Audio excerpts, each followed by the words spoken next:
everybody, welcome to Painting Happy Little Minis. I'm Gretchen, and I'm Dave. this is Hamster Dave. Hamster Dave. That's how you dry brush. It's important to have the pose. Yeah. Otherwise, it's just lackadaisical. That's what I'm doing. I'm just going for it. That whole setup was so that I could use the word lackadaisical. But now we can move on. How's everybody doing? Hi. Who we have? We have Chris in the chat. And it looks like Rick will be joining us. Oh, it's starting. Fantastic. I don't know what that means. I don't know what that means at all. But today, we are hopefully... Well, let's see how we go. Let's see how Let's see how it goes. We might be finishing off our work with the Game Master maybe. Dungeons and Caverns core set. Possibly. Hopefully. Possibly. Fingers crossed. We're gonna aim for it. Yeah, we will. So, last week, last episode, what was it that you worked on? I sculpted this out of foam, which you can see now that it's primed. You can see a little bit more detail, and it looks more legit. And not just like not to scale. Arts and crafts time. And I also roughed up my floor that I made, and I made this. It's definitely a bar. It's a shabby chic, slate, industrial chic. It definitely on Pinterest. Yep. Bar. That's where you're buying it from, Pinterest. Yep. Or Etsy. Gonna buy it from Etsy. It's handmade. But yeah, so today we're going to be doing a lot of dry brushing. We've already started up on dry brushing. I'm texturing this to be more uniform after deciding I don't dislike how it's going. It's a journey and I'm not at the end yet. Right. Maybe we show people halfway through. Yeah, that works. Yep. I have a couple of Cavern pieces here, and I have a wall to go alongside the corridor floors. I've done 3 corridor pieces for when you're making your different rooms. Cool up there from that angle. It does look cool from that angle, doesn't it? It's very nice. And I have a staircase to go at the end of one of the corridors. But as you can see, they've all been primed. Yay! They've all been primed using the Game Master Dungeon and Subterrane spray that is in front of Gretchen at the moment. If you can hold... Oh, nope, not that one. I can't read that one. Oh. Can we focus? It's blurry. Focus. No. Put it down closer to you. Closer to the... Closer to the thing that's in focus? Yeah. This? Yeah. This way? Back to where it was? No, it's all good. Now it's out of shot. We tried. But Here, all good. it's like this? Like Yep. down by here? Okay, I'll just hold still. It's not going to focus. Oh, okay. Never mind. Never mind. Oh, Leona. We tried. We tried. It's okay. Yep. But Leona primed all of these using that spray, and as you can see, it has not eaten away at the foam. That's the key feature of the Game Master spray. So all that foam is nice and sturdy there. And as a bit of an example of what regular primers can do, Leona hit these with some Chaos Black. This is just an offcut we had. You can see we've got a little bit of a warp happening there. I didn't spray a ton. I didn't spray a ton on it, but you can already see that it's kind of... Yeah, it's got a texture there where the propellant has eaten away. Yep. At the like it's not just my bad spraying. It actually does have a texture. Yes, it does. That shouldn't be there. Yep. So that's what will happen if you go through with a kind of a standard coat of Chaos Black. You'll get that. It'll eat away at the foam and give you that texture that you might not be after. If you are after that texture, you can experiment a little bit with it. And I bet you could put the subterranean spray over the top of this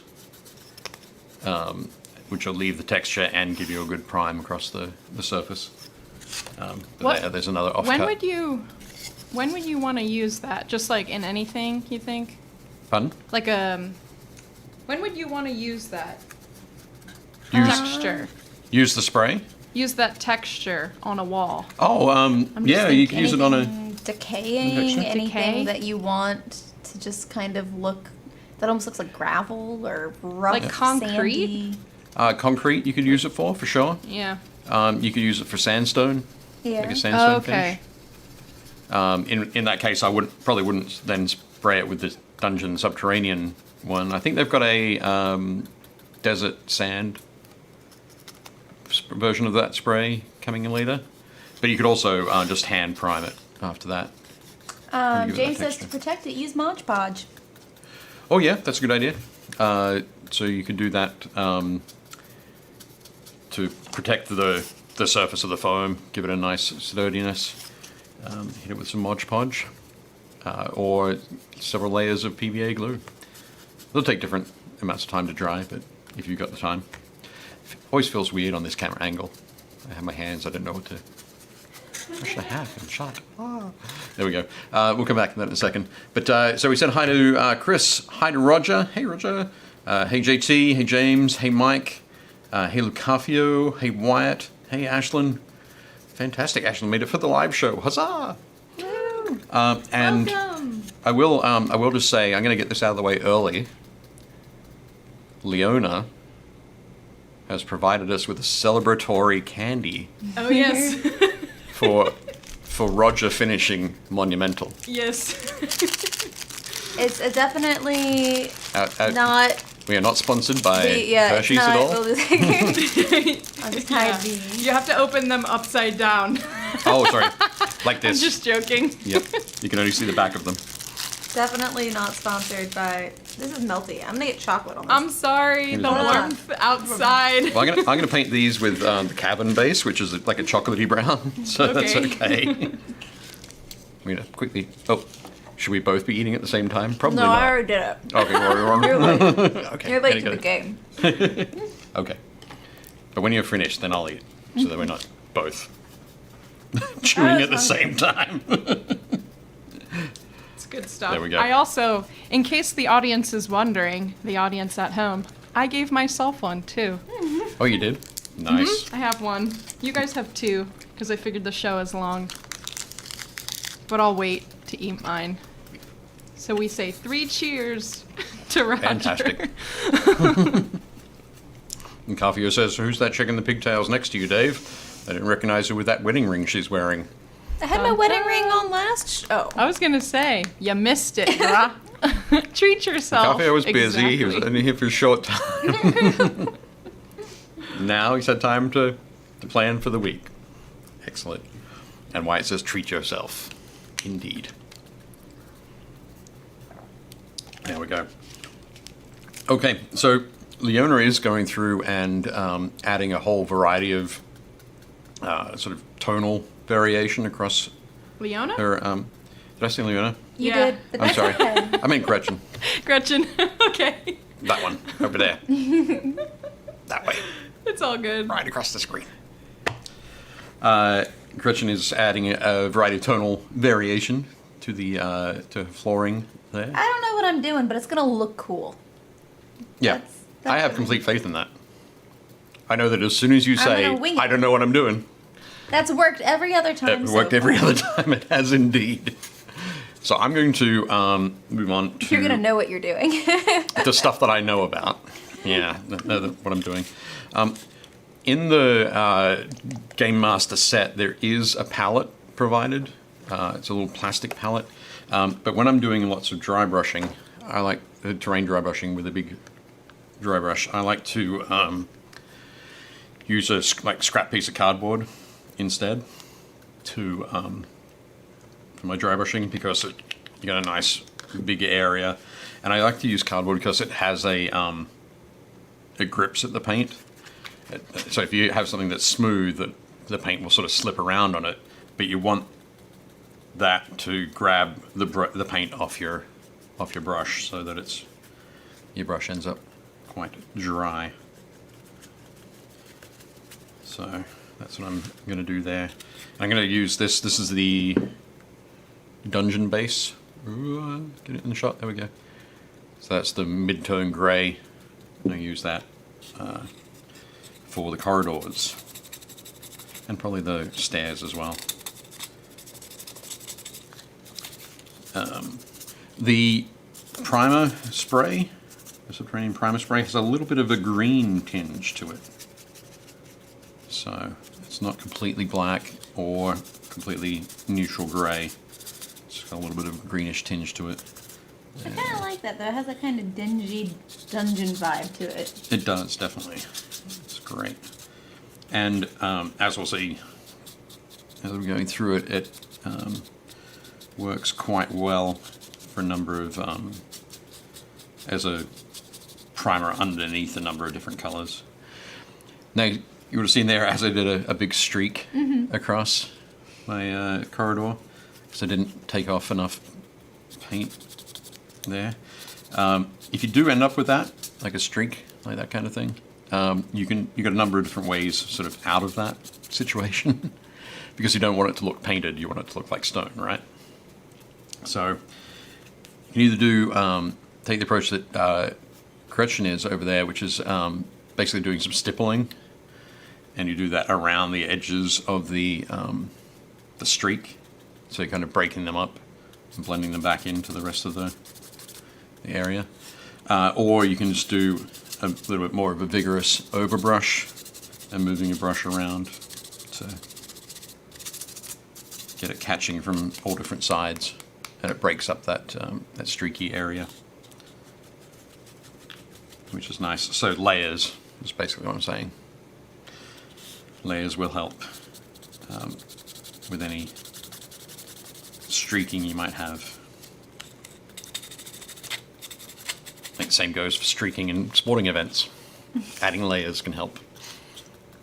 Nope, okay. I'm focused. I'm focused. You focused, excellent. There's a lot of Cool. surface area here to try To deal with. yeah. Cool. The speed of sound, the speed of molasses. The speed of molasses. My goodness. I think we've mentioned that before on the show. What? The molasses flood Yeah. in Boston. I'm pretty sure. We won't go back through it. It's been a long time since I've read about it. But everybody should go and look up the Great Molasses Flood. I think it was 1906. But I could be wrong.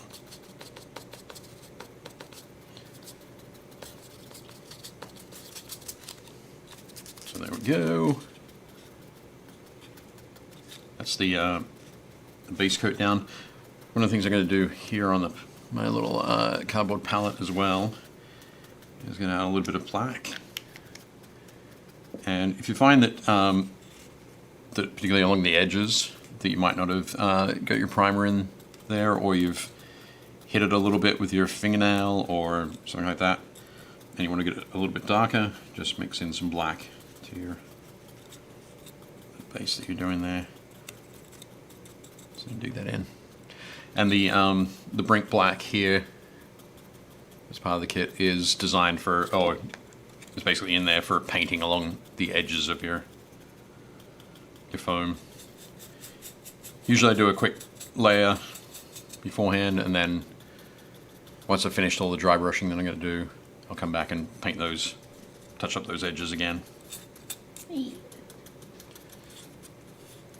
Cool. Look, I guess it's Bada Bing Dave with the streaking jokes. Ashlyn says, I've been putting off trying terrain for a while, kind of an anxiety over it. I can't explain. Too many different diorama ideas to hold off much longer.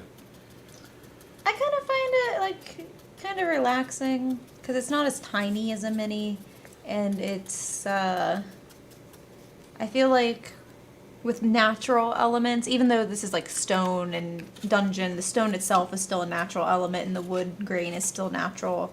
Like, I think it gives a lot more freedom. Yeah. It's usually you're working, in most cases you're working with larger brush strokes as well, and there's a freedom to that dry brush everything kind of approach, but yeah, it can be daunting, particularly if you're just used to painting miniatures. But without a doubt, give it a go. Start with something small. Build a little piece of scenery on an old CD or DVD, whatever it might happen to be. They're good because they don't warp as glue dries on them. That's really cool. That's a fun fact I didn't know. Yep. They will warp if you like leave them out in the sun, apparently. But if you hide them underneath terrain, they're okay.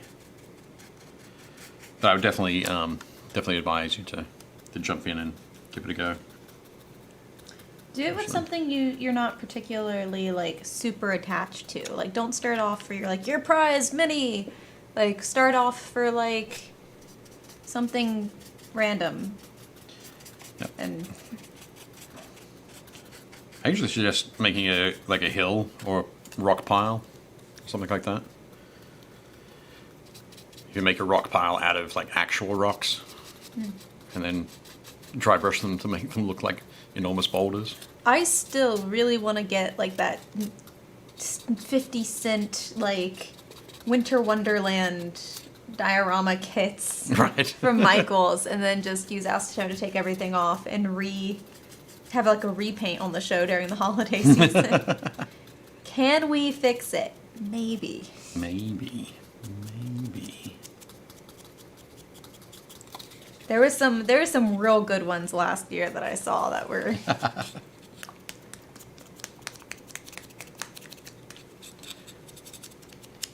That would be cool if we're able to do that.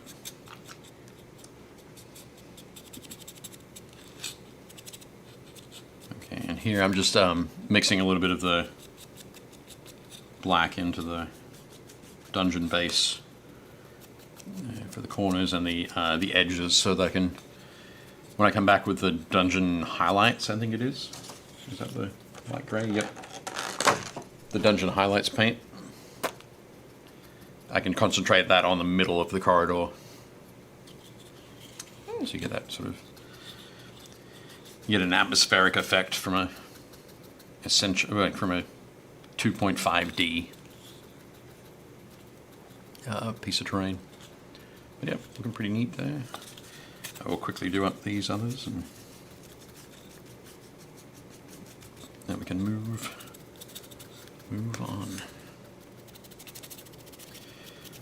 How has everybody's week been?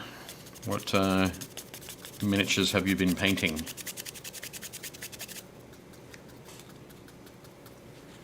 Oh, Javier says you find do that for the holidays.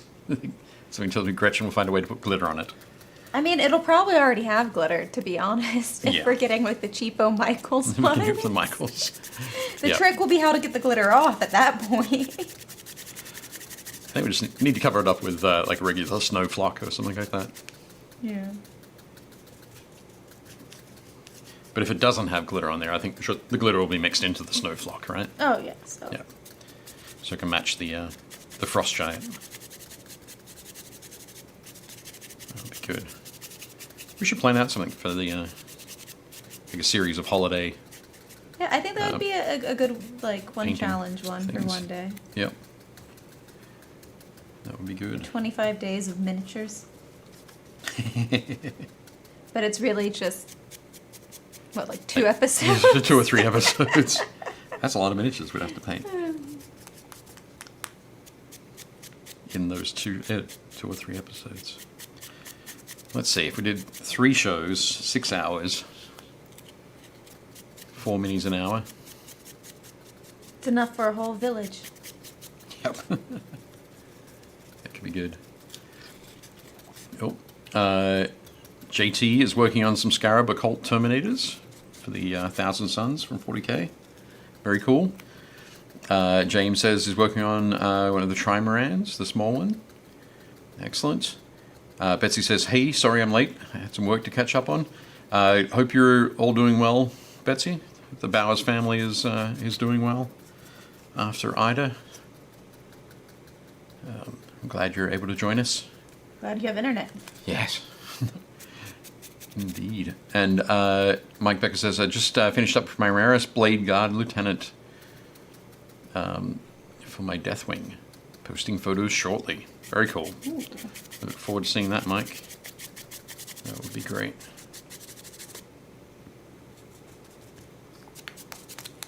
Okay. There's another corridor piece. You see how those that texture that we pushed in there with the rock gives that nice subtle effect. But yeah, looking good. And the next bit. So how do you think you're going to tackle the wooden door? I put it think on there. that I am gonna go in with maybe a very dark wash to have it fall into all those creases, and then I'm gonna go in with a light dry brush. Okay. Do you think you're going to go for it's kind of an odd one, isn't it, for doors in dungeons? Yeah, Are you going to go for... I might do like where the window's gone. I might do some black, like it got torched out or something. Oh, okay, yeah. I think a little bit of a smolder going on up there. Right. And do you think maybe doing some like green moldy bits, if it's like a Ooh, dank yeah, dungeon it is. coming up, like growing up from Yeah, the bottom there? I like that. Sitting in some moisture. Oh man, too bad we don't have any like clay handy. I can put some mushrooms on there.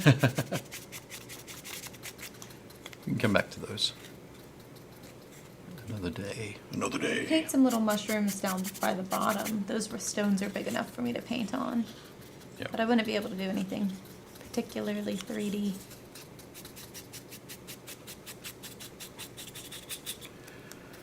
Okay, there we go.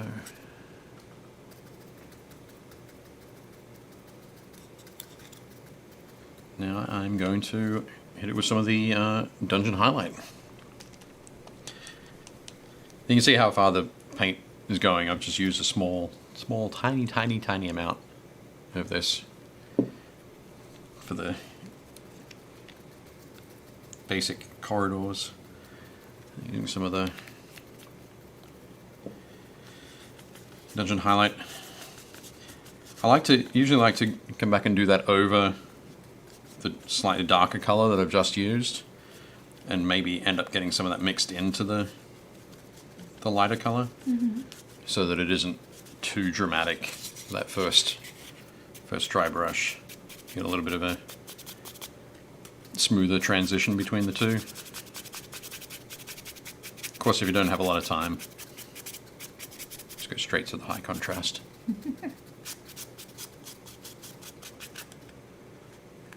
It's looking pretty neat.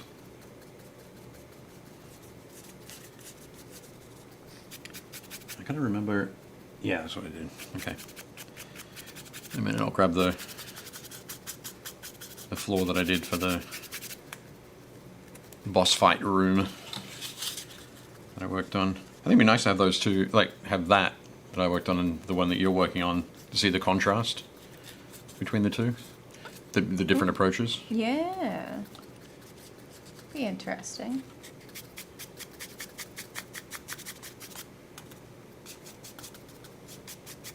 You can see, because I've got the corridor is nice and small, I'm able to move it around as well as my hand, so I can get a whole bunch of different angles on there.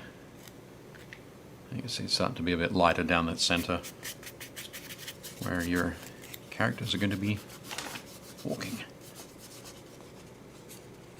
There we go.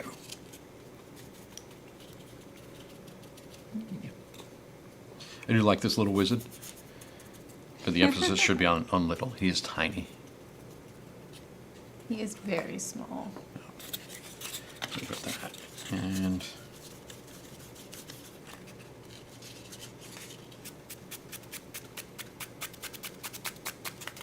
oops, sorry. There we go.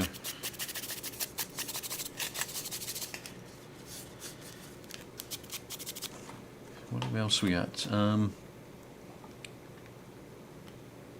Oh, James said he has posted a work in progress this week. That's good. Oh, Betsy says we're all doing much better now. fantastic. Good to hear. The coffee said you can do a Halloween-themed mini show in October, and just somebody can break out the elves and dwarves in Christmas colours.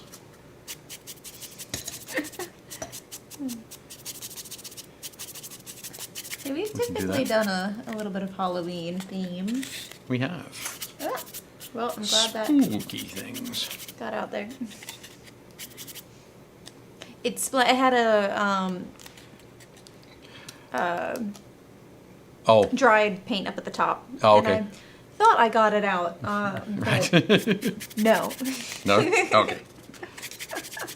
That happens occasionally. It's That's fine. okay. It's good. Radio. So a little bit more of the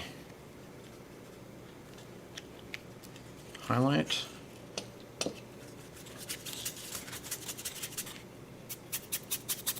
Just into the middle.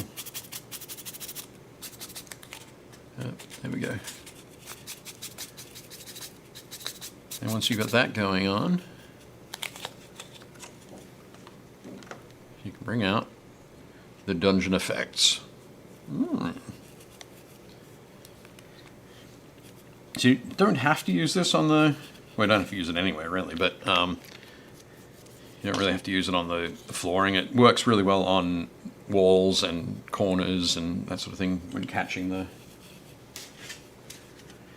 edges of things like this. There's that final edge highlight. It's very neat to use it for that, but we'll give it a go. So it's basically a fairly bright white, and as you can see there, putting it over the grey will mean it's a little bit more subtle when I... Oop, there we go, when I dry brush it on. If you're not sure, sort of, if you want to do this sort of effect where you have it's lighter down the middle and darker on the sides, as I'm doing it here, it reminds me of some floor tiles from different board games. Oh, We've that's got, you'd have this as the line down there. Mainly like Warhammer Quest and that kind of thing. I think it's good. Ashlyn is working on some kit-bashed possessed Sisters of Battle. Converted female space marine and started Astrid Thurger. Excellent. I think Astrid Thurger... Is Astrid Thurger the... sort of like the standard bearer for the Sisters of Battle? I think it might be. That's a very nice mini. Looking forward to seeing what you do with that. You see I got a little bit of streaking there again. Let's brush some of that off. And then just some soft brushing around there. We'll start to blend that back in.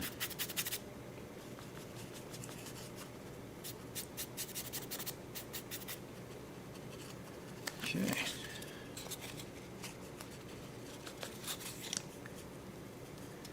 What else do we have? Oh, Leona was asked a question. Ooh. I'm going to ask about getting a product review. Ooh. Yeah, I responded in chat.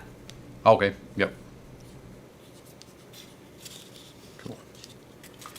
And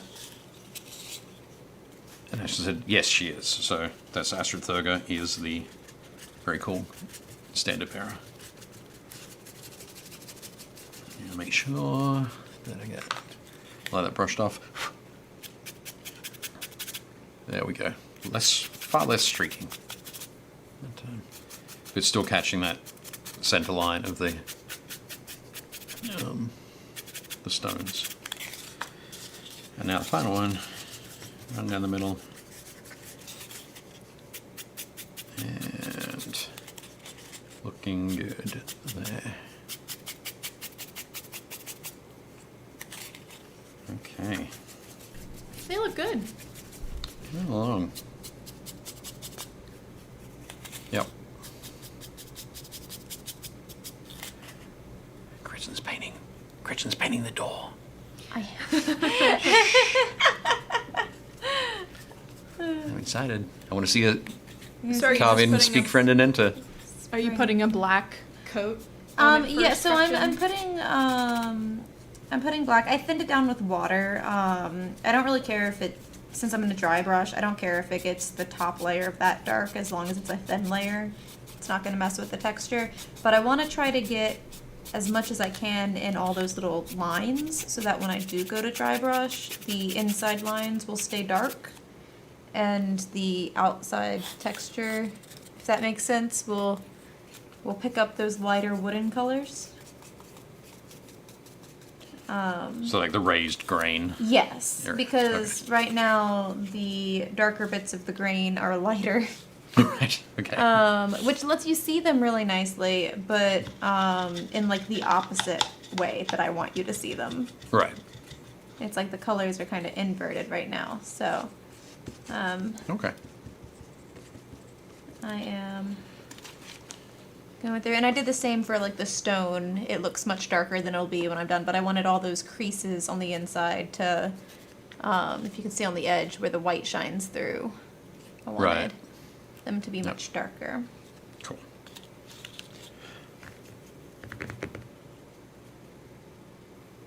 I am going to let my dry brush dry after just washing out the grays and the white.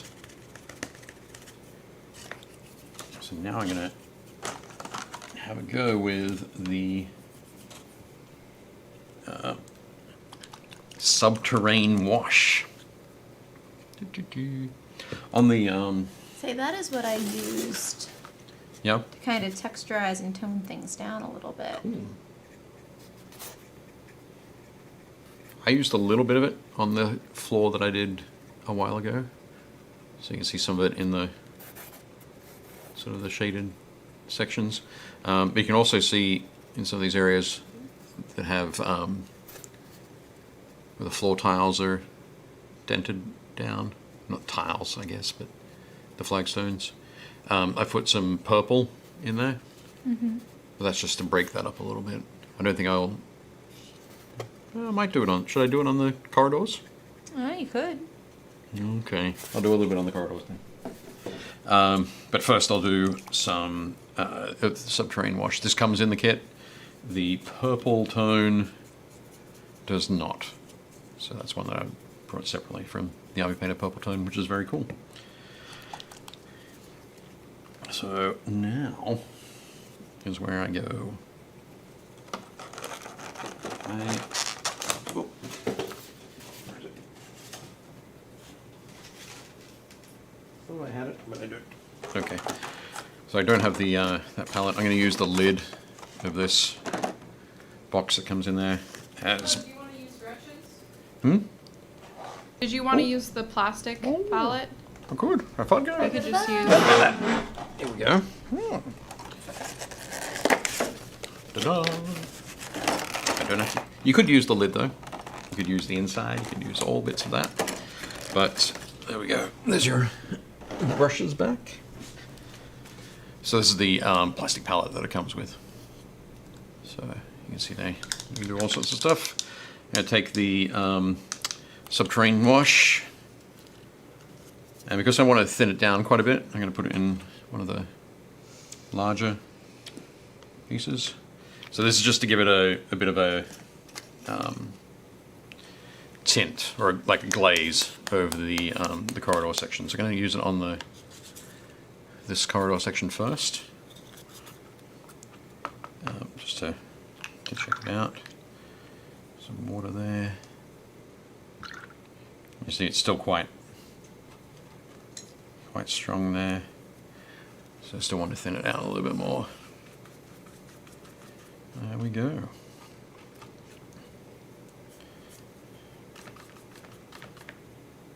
Oh, excellent. Okay. Oh, Roger says, okay, out early tonight for board game night. No surprise. No surprise. I hope you're playing Monumental, Roger. Yeah. Now they've got it all painted. We'll watch it when I get back. We'll see. Well, we won't see you then, but we'll know you're watching. Cool. Have a good one. James says that his trimaran is not from a kit. It's 100% scratch built. I know James is a big fan of the boots. So I'm going to start putting this on there. You can see how thin it is. I'm just getting that nice little glaze across there. Even though it is thin, I want to keep it moving around there to avoid any tide marks, which is kind of the general term for when you have a wash and it sort of dries along the edge. You gotta. I like in watercolor blooms. Pardon? Like in watercolor when you get blooms. You call them blooms? Yeah. Yeah, yeah. It would be like that.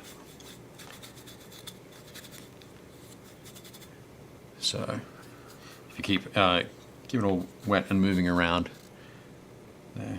And I think actually you could use a watercolor technique here first, which is you could paint the whole surface with water first, and then put the glaze on.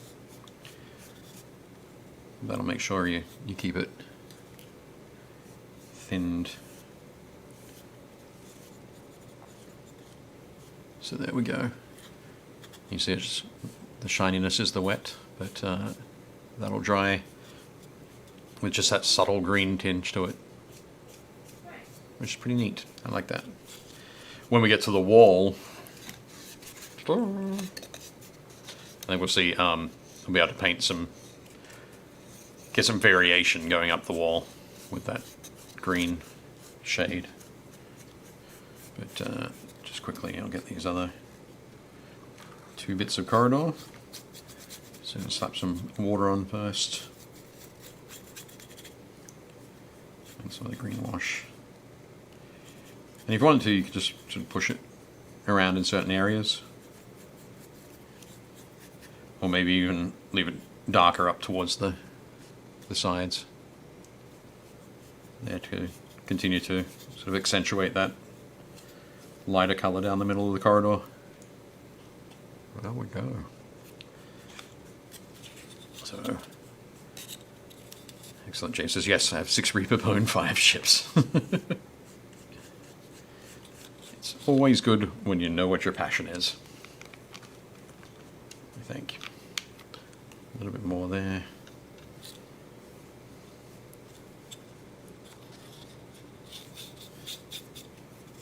How's it looking? It is going. Oh, cool. Very wet right now. But there you can catch some of the brown. Aha. There's some brown. There it is. Yep. That looks good. So you then think you'll go through and get once you've dry brushed the wood, do you think you'll pick out the stones Yeah. like with layering rather than dry brushing? Or do you think you'll dry brush those as well and just do it very carefully so as not to go over the wood? I haven't really figured that out yet. Okay. I'm just going with the flow. Cool. Right now, I'm just trying to get enough of my brown to show up. Cool. There we are. In all the right places. A long corridor. I think we'll have to take some photos with the whole setup once it's done. It'll be neat. Okay.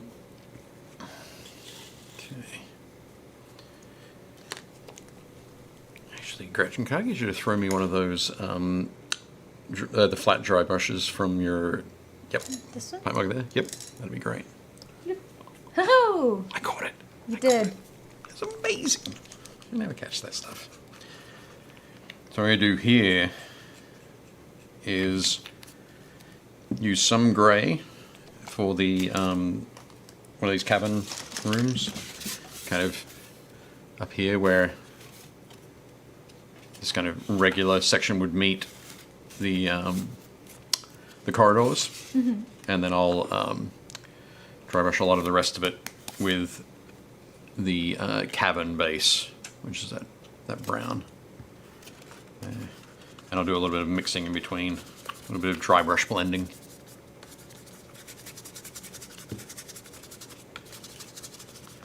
Yes, even though there's a... Oh no, there we go. We'll come back to that in a minute. There's Oops. Let me get it on camera. There we go. Yeah, this one's a little bit bigger, so already it's a little more difficult to maneuver around.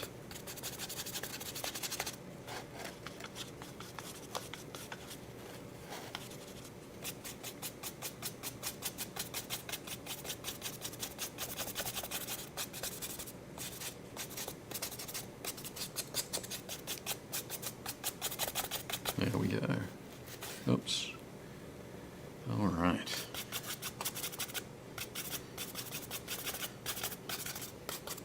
Okay. So, yeah, something I haven't told you guys yet. Oh.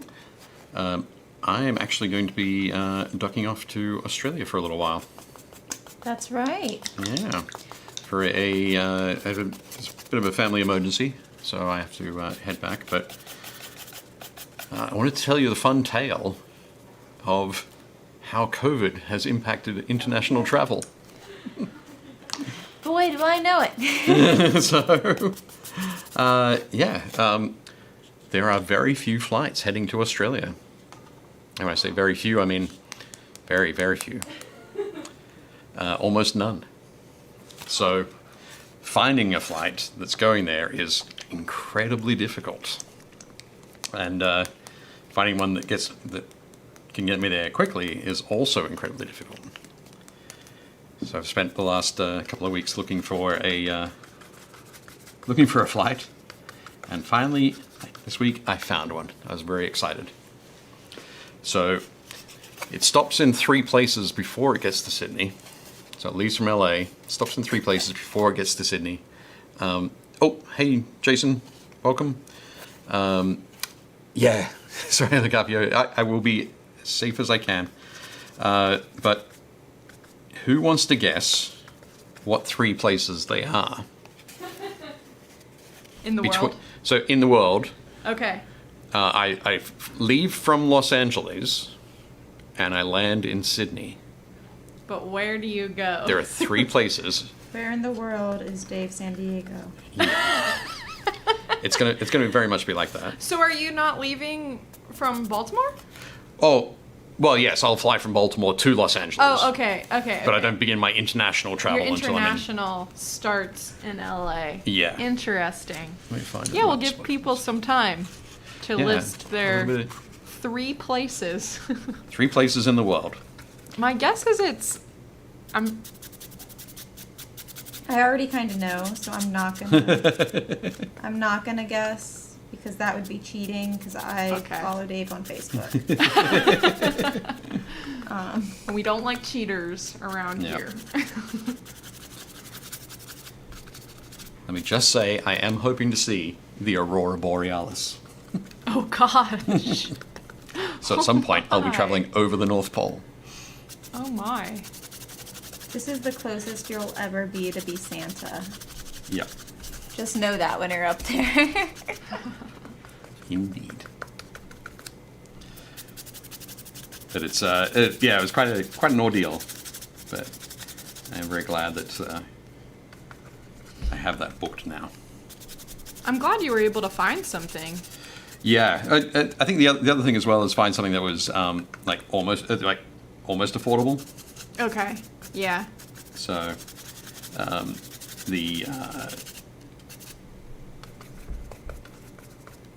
there were Mike other Becker flights. says, I know the real answer, so I will not say.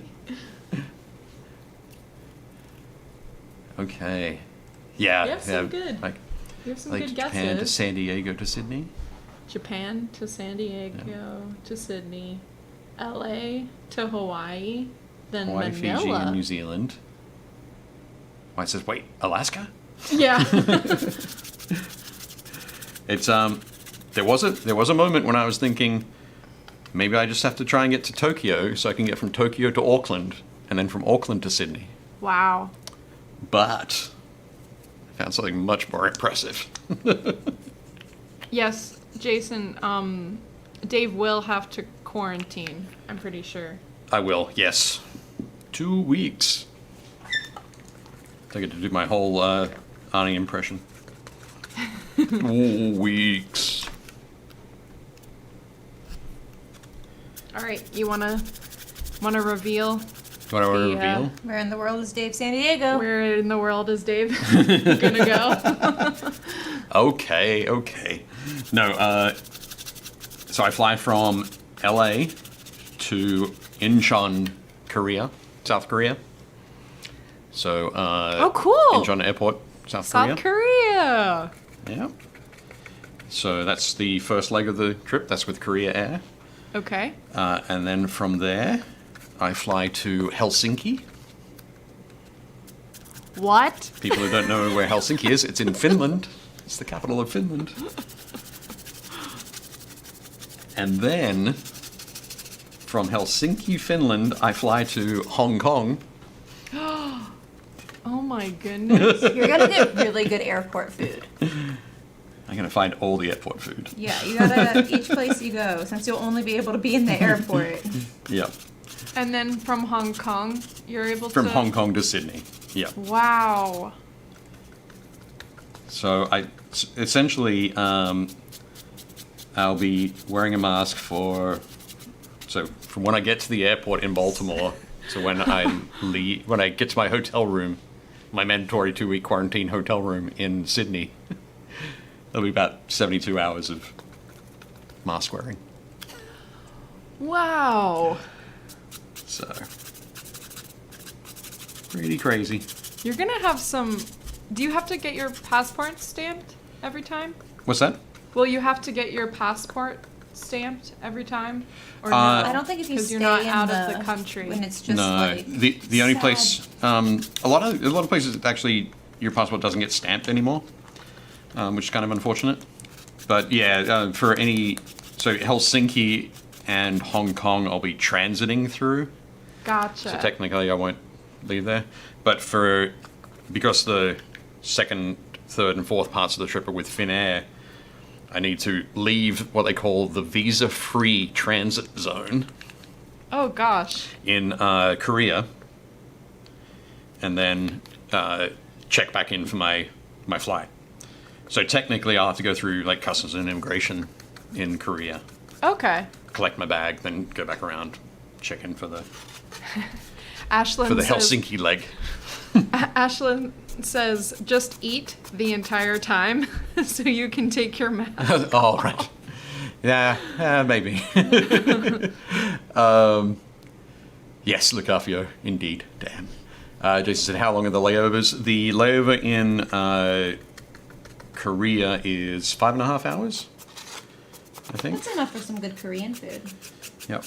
Well, hopefully, as long as everything's smooth sailing, leaving the visa-free transit zone and re-entering the visa-free transit zone.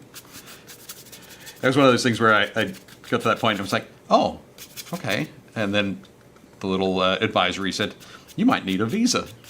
You should check out this website to find out. Oh God.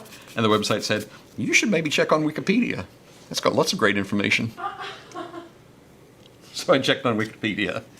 And fortunately, both as an Australian citizen and a US citizen, I do not require a visa to Okay. enter. That's what I was Korea. thinking. Because usually there's like, I feel like usually it's only if you intend on staying that they care if you have a visa. yeah. Right. Oh, Gretchen, could you lower it Here, just a little here, bit? here. Yeah, sorry. Oh, a little bit more. If you Ah. need, I There we can go. move the There we go. camera. So there, Nice. starting to look like wood, It is. Yep. at least on screen. It's looking good. Are you doing lots of little streaks or? Yeah, lots of little streaks to not mess up the how I want it to keep doing the wood grain. I'm just following pretty much along with where I already There we go. have the wood grain that I carved, Yeah. and then kind of like dry brushing downwards. Now some of it I did a thicker bit because the foam was trying real hard to fight the paint. And I was like, that's rude. So, Yeah. but it definitely has kind of like a dingy mildewed kind of vibe, and I like that. I wish it was as warm colored in person as it looks like on the screen. It looks a lot warmer on the screen, I feel like. Yeah. I like it better. Ooh, get those tones. We'll keep building it up so that it looks like it's on fire on the screen. Yes. And then you'll know that it's warm in person. Give me good. But yeah, Excellent. so I'm gonna do that. I'm gonna keep building that up, and then I'll go back with some green, add some mold, and then maybe add some scorch marks coming out over here, like the window was blown out. Someone was, The grill was on fire. yeah. Yeah, that'll be cool. I just realized I'm out of shot with this. There we go. Cool. Wyatt says you can't even quarantine with a family when you get there. At the moment, the Australian restrictions are that no, you can't. So you have to quarantine in a hotel. However, that may have changed by the time I get there, after this enormous long ordeal. So I have sent off an email to the appropriate authorities, letting them know what's going on, and asking for an exemption to complete the quarantine at my parents' place. So fingers crossed that'll work. Cross your fingers for me, everybody. That'd be good. Oh, hey, Dave. Welcome. The coffee says, reminds me of my 48-hour flight, but you're putting in more air miles. I am indeed. Well, I don't know. Where was your 48-hour flight from and to? I had a friend who mentioned that they had a 4-day flight when they were redeployed from Korea back to the States. Oh, wow. So it was 4 days. Well, it wasn't. They didn't fly for 4 days non-stop, of course. Right. But it was basically island hopping from like Korea to, I'm not sure where the first one is. Guam was one of them. Maybe Guam, Philippines, Hawaii. But yeah. But no, tell us about your 48-hour flight, Lucafio. I need to prepare my expectations. Tell us. Need to get those ready. So as you can see, this the Cavern base here. I'm being a little bit more scratchy with it. It's less regular, less defined. But I'm also trying to get a bit more of that that color on there. What I may end up doing, I think, is just particularly towards the center of these sections, is just a little bit of painting. I'll just paint it on rather than dry brushing, so that it'll look a little bit lighter in the those squares. It's kind of a tough thing to try and remember each time that the lines that we have, the squares, are purely for like gameplay purposes. I think you can also make them tiles. Yeah, I mean in the corridors, I'm sure definitely have that feel, but just in the cavern-y bits, it's like. I don't know. So, yep, as we're bringing that in. Ashley says, I used to love traveling. Me too. I'm a big fan of it. There's one time when I was, one year, when was it? I think it was 2000. I averaged, over the entire year, I averaged 70 minutes a day for like 365 days on a plane or in an airport. Oh my. Yeah. That's intense. It was like fun. That's intense. Yep. So it was like 5% of my life that year was on a plane or in an airport. That's living in Sydney, and I think I flew to the UK like for work, like 4 times. Oh, that makes sense. I've never taken long plane rides. Long Like, haul flights, yeah. Yeah, like over 10 hours. I've never. All of the I've done. flights I've taken are under 8. I've done some. And I think I've done. I don't know how long it took to Italy. I think that was a little over 8. I think we got into the teens. Yep. But I also slept through most of that. So. Yeah, I am lucky that I can. Those people who can sleep on planes. I really feel for people who can't. Lucafio said 48-hour flight from Middle East to Cali. All were short hops. Lots of ups and downs. No direct flights. Yep. That's how this is going to be. No direct flights. Kind of crazy. Oh, so we won't see Dave again until 2022. Well, I was just saying that if I'm going to be in quarantine in a hotel, at the moment it is about 10 a.m. in Sydney. So I'll be able to join you with by the wonders of modern technology, as long as my internet connection is solid enough. Yeah. Have your morning coffee. Yep. Hang out. And chill. It'd be great. So I can either pack some paints, or try and get some delivered to the hotel from the local Look, you can actually see it. hobby store. Ta-da. Yeah, that's looking cool. Looking like a real door. Very nice. Is that like a Pinocchio reference? You are a real door. I'm a real door! Are you Thanks, going Bess. alone? Yes, Nope. Dave is traveling alone. Solo.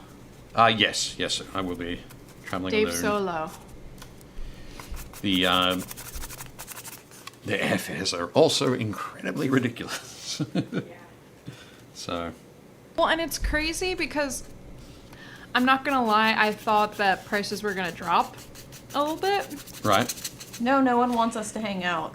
but and Stay that's at fine. home. Like, I'm not saying the economy needs to follow what I want, but I was surprised that I was like, oh, I guess I won't be traveling Yep. anytime soon, and that's fine.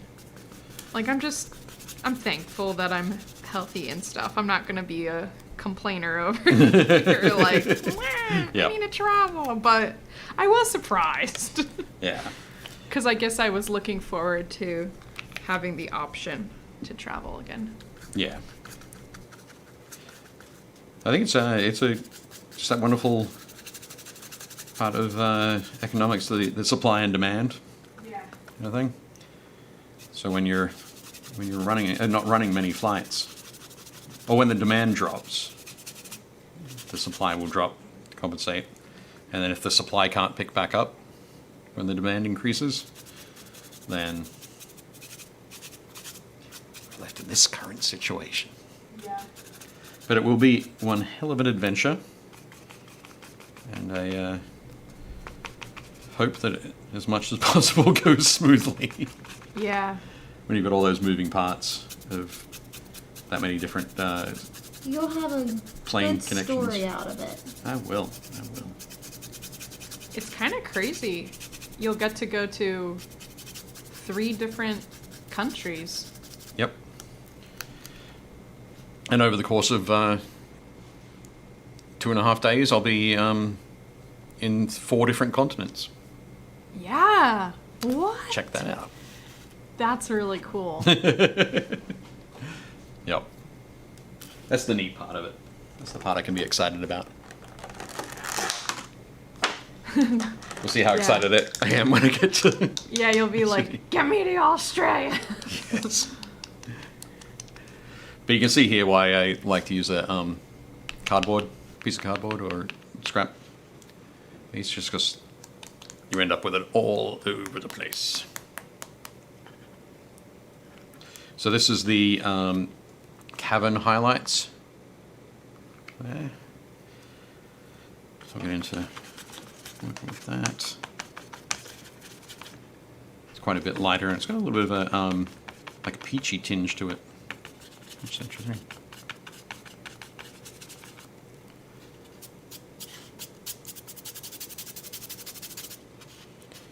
What I probably should do is put these two together.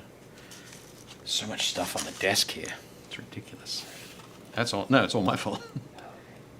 There we go. You can move it and Yeah. push it further onto the table. I can move it around. It's okay. Would you like to look at some minis? Oh, Yeah. Yep. okay. Oh, hang on a second.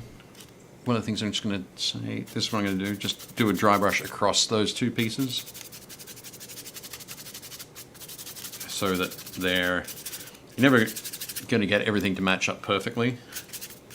But if you do something like this, you'll get a reasonably consistent kind of dry brush at that meeting point. So it won't look too jarring when you put them together. But yes. Oh, hey, Gary's here. Cool. Hello, Gary.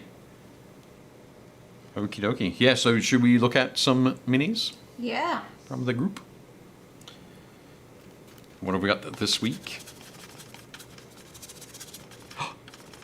Alexandra? Sorry, that's K. Alexandra K. It's made an artisan guild dwarf. I think this barmaid would be very popular in many dwarven taverns. I love that you don't get to see very feminine, traditionally feminine female dwarfs. This is true. You don't see a lot of those. Not dolled up like that, anyways. No. No. I think it's there's always there are the two schools of thought. One being that, not thought, but the sort of background is that you don't see a lot of dwarven women out adventuring because they typically don't go out, or they have beards as well. Which And I so you do can't love tell a good female dwarf with a beard. I do love that. I Yep. should caveat. But it's nice to see some different types of Some variety. dwarf. Yeah. Yep, for sure. Definitely. But I think Alexandra has done a great job here with the I love the hair and the skirt mix, match. They've got that a good color combos going on there, and the purple shading inside the skirt there. It's looking great too. And And the the- skin tone's great. It brings out the musculature perfect. Yep, definitely looking great. And the foam coming out of the tankards, super cool. Great work. That's fun. Oh, Ashlyn is painted up. Kit bashed Age of Sigmar Knight Arcanum to Adeptus Sororitas Dogmata. Cool. I think the Sororitas Dogmata are, I don't even know what they do in the army. They're a completely new unit that I haven't learned anything about yet, so I feel terrible. But yeah, beautiful job there, Ashlyn. I think it looks great. And yeah, continuing that great blue armor color that you've got on the rest of your Sisters of Battle. Very nice. And I like the use of that decal down there in the corner of the cloak. Sets everything off really nicely. Gives that great little pinch of a detail there. Looking good. Very nice. Oh. Did you have as much of a chuckle when you saw this as I did? I did. I thought That's cute. This was so funny. Yep. I was like, that's amazing. Reference photo. Yep. Great reference material there. Now I do have to ask Ayumi if her cat usually wears boxers, or if these were just draped over the cat for the purposes of reference photo. But yeah, plaid is always a tough one, and painting all that white fur can be difficult as well. But Ayumi's done another brilliant job. I love the little those green eyes as well. I think they're green. They look like green from here. They look green. Squinting, but no, beautiful job, Ayumi. Great work. Kitty. Yep, indeed. But yeah, excellent work on the plaid. Brad Taylor has been at Thorn Knight from Aether Fields. This guy does look a bit prickly. I had to say it. Sorry. But no, looking very cool. I love all like the green growth around there, the vines. Yeah, I thought that was done really well. Yep. All wrapping around the body there, and having the that armor be that sort of coppery bronze kind of look. Just really gives it reinforces like a natural sort of tree kind of feel. Yeah. Yeah, great color combo there, Brad. Looks great. Nice work.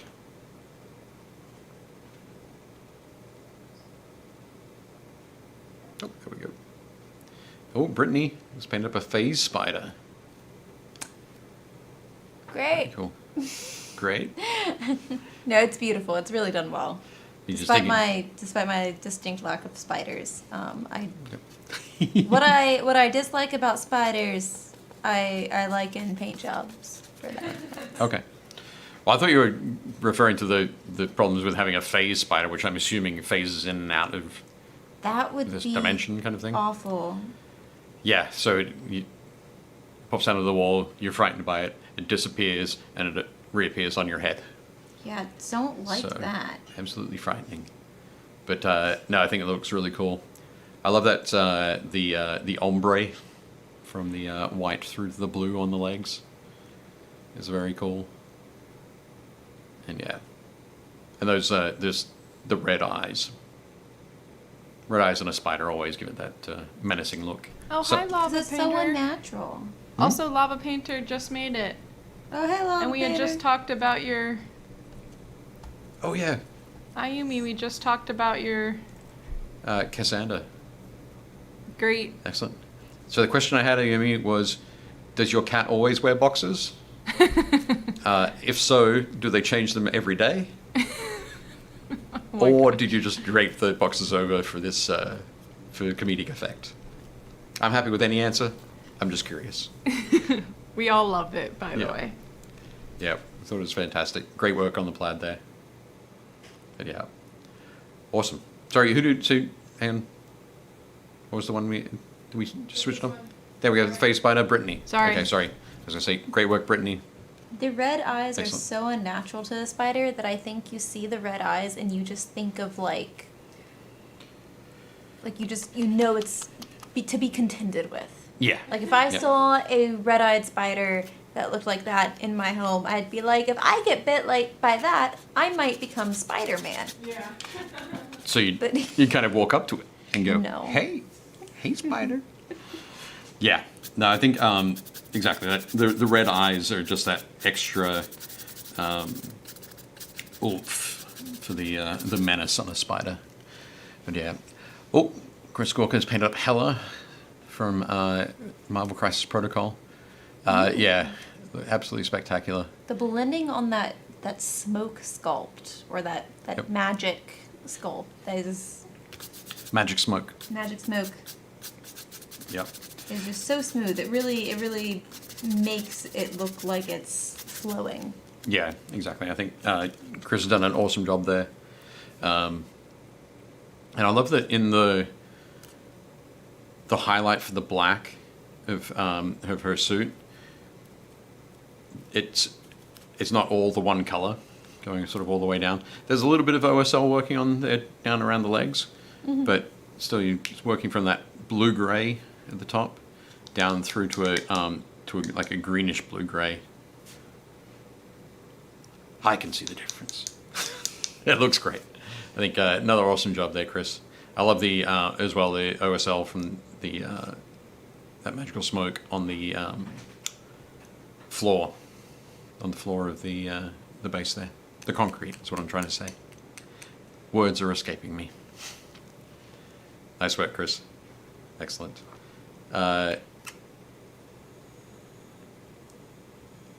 So, Buddy in boxes? Nah, she's a weird bunny, but we looked over at her for a moment and she had nuzzled her way under my significant other's laundry. The boxes stuck on her. It was funny too funny to take a picture of. So it's a complete accident. That is amazing. That's the fourth answer that I wasn't expecting, and it's better than the other three. Awesome work. Very cool. David has painted up some night haunts. This looks very cool. I love this model with the his head has come off at some point, but it's important that he still carries it around. Wouldn't you? I don't know. I'm not sure. If it was necessary, like if I needed it to find my way to. You wouldn't be able to the prey. see. You wouldn't be able to talk. I'd be a ghost anyway, so I'm still not 100% sure if it'd be necessary. I'll have to go through scour all of the metaphysical archives and determine would it be good. But no, I think it is cool. I think the paint job's excellent. I love the that sort of pale green that you've got going on for the ghostly, fleshy parts. But yeah, looking good. Nice work, Dave. Oh, Gavin Williams, a tester for Black Templars force. I think the Black Templars might be getting a codex sometime this year, so good to get ahead of the curve there. I am liking the red as the primary contrast there for all that lovely black. That gold looks very nice too. On the knee pad, great highlighting there on that the knee pad. But yeah, looking good, Gavin. I would say a thumbs up. I would also recommend that for an army of these guys, having a lighter colored base color would be good. Something like the dungeon or the cavern highlights that we've got here. I can't remember what. Might be a Grelin Earthshade or something. No, not a Grelin Earthshade. There's one of the GW texture paints that would look really well as a great contrast to that. But yeah, looking good. Thumbs up.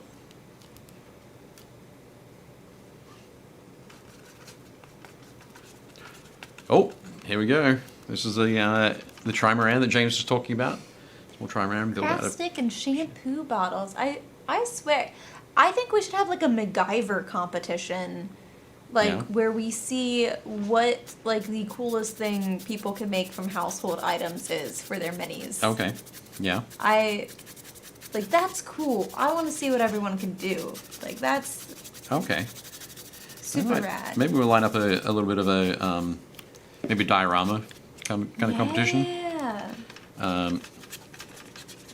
Yeah. There's some possibilities. I've actually just been watching some YouTube videos recently that have people making dioramas out of household trash or things that would end up in the trash. Yeah. So they aren't already recycles. Like coffee stirrers that haven't already been stirred through coffee. Yeah. But yeah, I think that could be neat. But yeah, this is looking great, James. Nice work. It's very cool. Oh, JT said he was working on Scarab Occult Terminators. So super early work in progress. I've got to ask, JT, are you doing, is that metallic blue? Or it's just got a heavy gloss varnish on it at the moment? It's looking very cool. There it is. And then you've got all of the gold trim to go. So much gold trim. But yeah, looking very nice. I love the missile rack. I don't know if you can see the guy on the bottom left there. His missile rack goes up from his head there. Yeah. It's just incredible. Incredible. But yeah. Oh, blue with a blue shade. Okay. Cool. But yeah, it's looking very neat. I like it. Excellent work, JT. Oh, Kelsey, is doing a work in progress here on the Celestial Spear, Yindrasta. Looking very nice. I like that. I love Kelsey's work on Yindrasta herself in the gold armor with the sort of the blue tinged grey wings. Mm-hmm. But I think my favorite thing is all the vegetation on the base. Yeah, is that what you're gonna say? I was gonna say no. I was gonna say all the little wing detail, all the feather. Oh yeah, that is great. Yeah, all the little flecks to create that texture for the feathers. Yep, it is nice. But I'm loving the saturated green, that saturated pale green, against all of that the very, again, dank kind of ruins there that she's standing on. Yep, love it. Looking great. Nice work, Kelsey.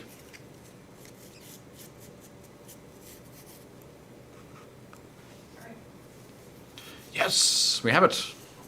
We don't have Roger anymore, so I'm glad that we ate our celebratory candy earlier. But Roger Moore's Genghis Khan. So this is the final model from Roger's monumental effort. But yeah, he's looking very cool here. Nice sheen to that black horse there. Looking good.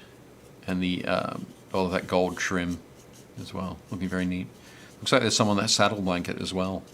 Yeah. A couple of thin lines of gold trim there. But yeah, well, nice. He's got to be fancy. Definitely. If anybody's going to be fancy, it's going to be Genghis Khan. But yeah, fantastic work, Roger. Looks great. And congratulations on completing such a monumental task. We look forward to the next project. Roger Cool. said he's here. Oh, he is. But on He's here, his phone. Excellent. Hello. Yay! That'd be great. Nope. Is that looking good there? Sorry, Jason said he must have missed the post for pics. I'll have to submit my Grix next week. That would be cool. I'd like to see those. Just as hi diddly dee, had a Zoom meeting, good to see you all. We're just talking about lots of red contrast paints. That lays on that cloak. Very cool.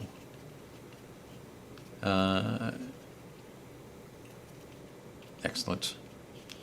And then it's lots of congratulations from everybody else in the chat. Last one. Last one, Wyatt and Pusa from Zombicide. Wow. That's a pretty, it's a wild sculpt, isn't it? It's an intensely wild sculpt. Reminds me of something that could be from like the Alien franchise. Yeah, it does have that sort of feel, particularly after Alien Resurrection. Did you see that one? I did not see it yet. No, you haven't seen. Oh, well, No. you haven't seen it yet. It was probably made when you it was probably released around when you were born, I would guess. No, it's probably a little bit later. I think it was like 97, 98.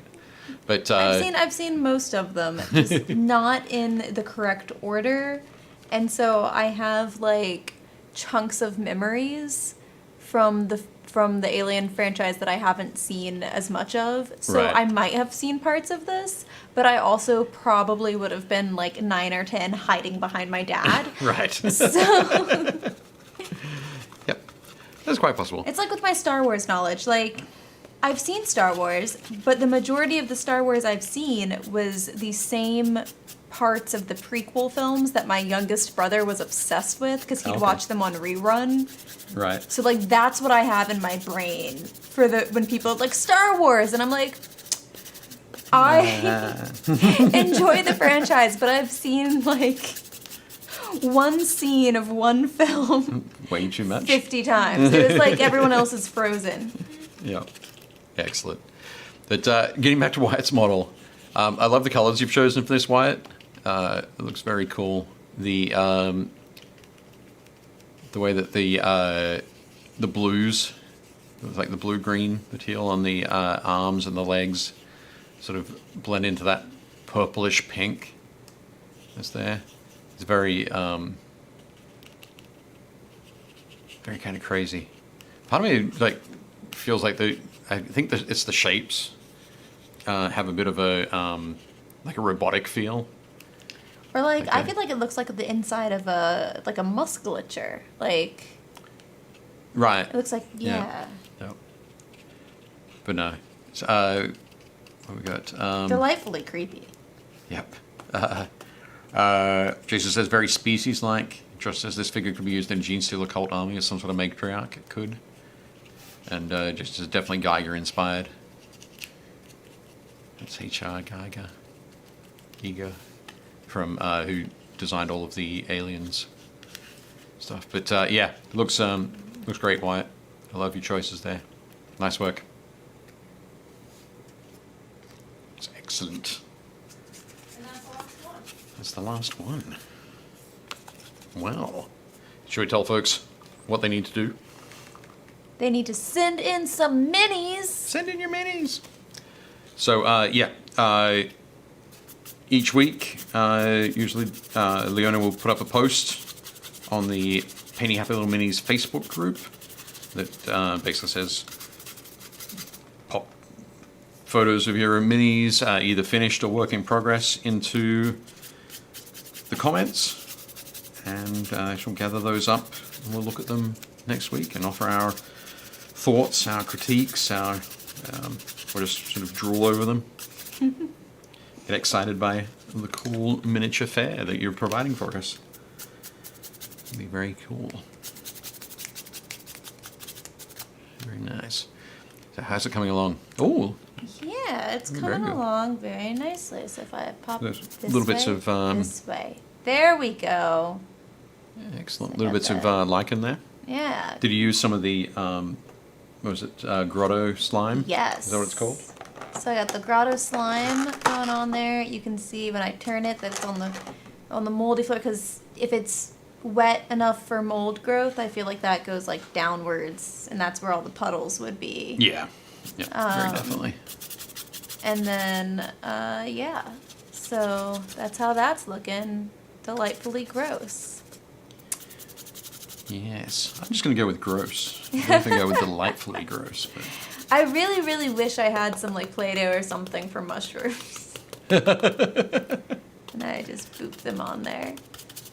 I think it would look really good with some like little white mushrooms like growing out from the side here. Okay. Like I feel like that would enhance it. Maybe What sort of some shape? down in Like this little corner. button mushrooms? Yeah, like okay. little ones that either the ones that like swoop out or the ones that are like look like stairs where it's just like the top of them.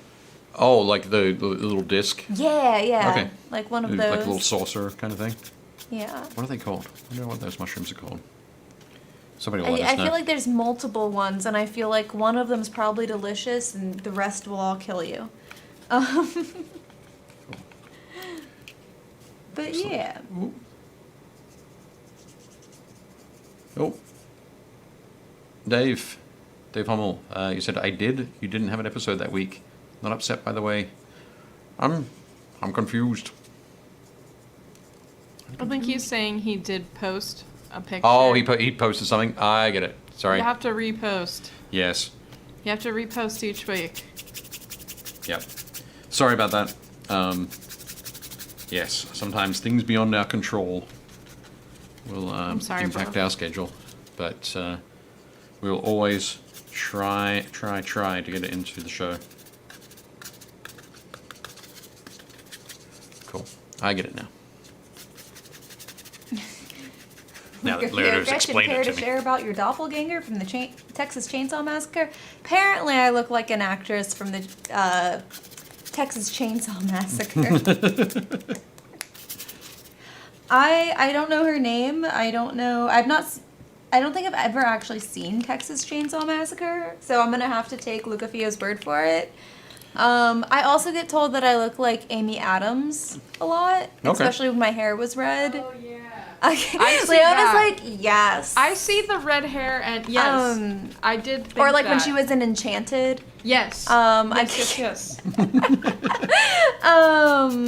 But like, not exactly, but just like, you did look more like her. Similar, yeah. And then I've also been told, especially again when my hair was red, that I looked like Pam from The Office, and I don't watch What? The Office. Okay, I don't see that So one. I was like, okay.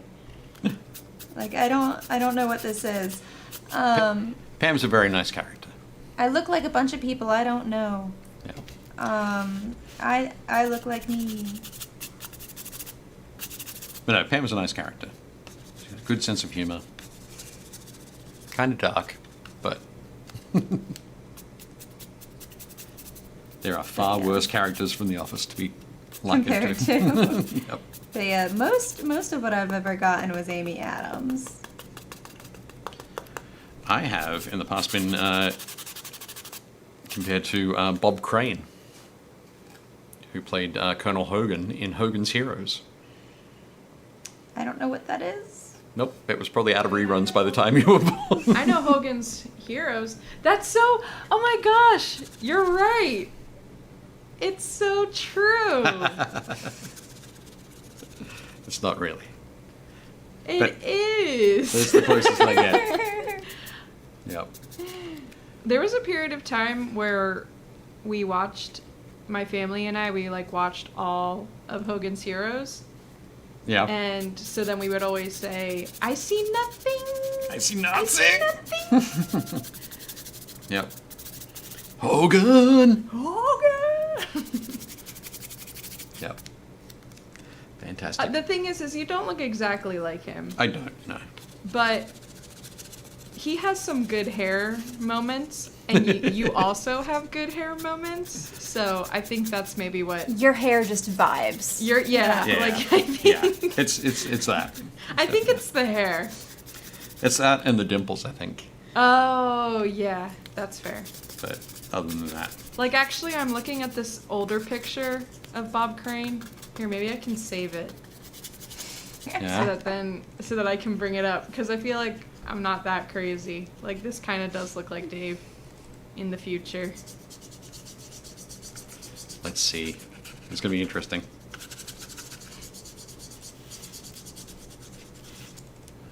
Here we go. Like, look at that hair. I feel like that hair. Yeah, no, your hair The definitely. hair the hair more than the looks- face. Yeah, exactly. It's Though not. I the feel face, like you could it's rock the hair. that outfit. Well, the other thing as well is, see how his eyebrows Yeah. are just like, Kind of do the. They kind of do what yours do. yeah. And then they kind of fade out there. You could dress it as him for Halloween. Yeah. No. But it's, to me, this picture, it's the hair. Not Yeah. really the face. It's just the hair. Hang on. Can I get the angle right? Just pull a grab of Amy Adams from Enchanted in that picture and mush them together and be Oh like, my and our hosts. That would be so funny. I think that'd be funny. That'd be great. Instead of Gretchen, Settle, and Dave, Have to put my hair back to red. I just put Amy Adams and Bob Crane. Bob Crane. At the beginning. Yep. You should definitely do that. And then in the intro, rather than having scenes from Painting Happy Little Minis, It's just from the movie. they're from like Enchanted and from Hogan's Heroes. That's your April. That's your April Fools right there. Oh my gosh. You did not Yeah. hear it from us. Yep. I Please really be want surprised this later. to happen. Surprise next year. Oh, there we go. Nice. That Cavern looking pretty good. Oh, your cavern's muddy. It is. Yep. It's quite muddy. So yeah, like that. And then I'm going to go with a little bit of that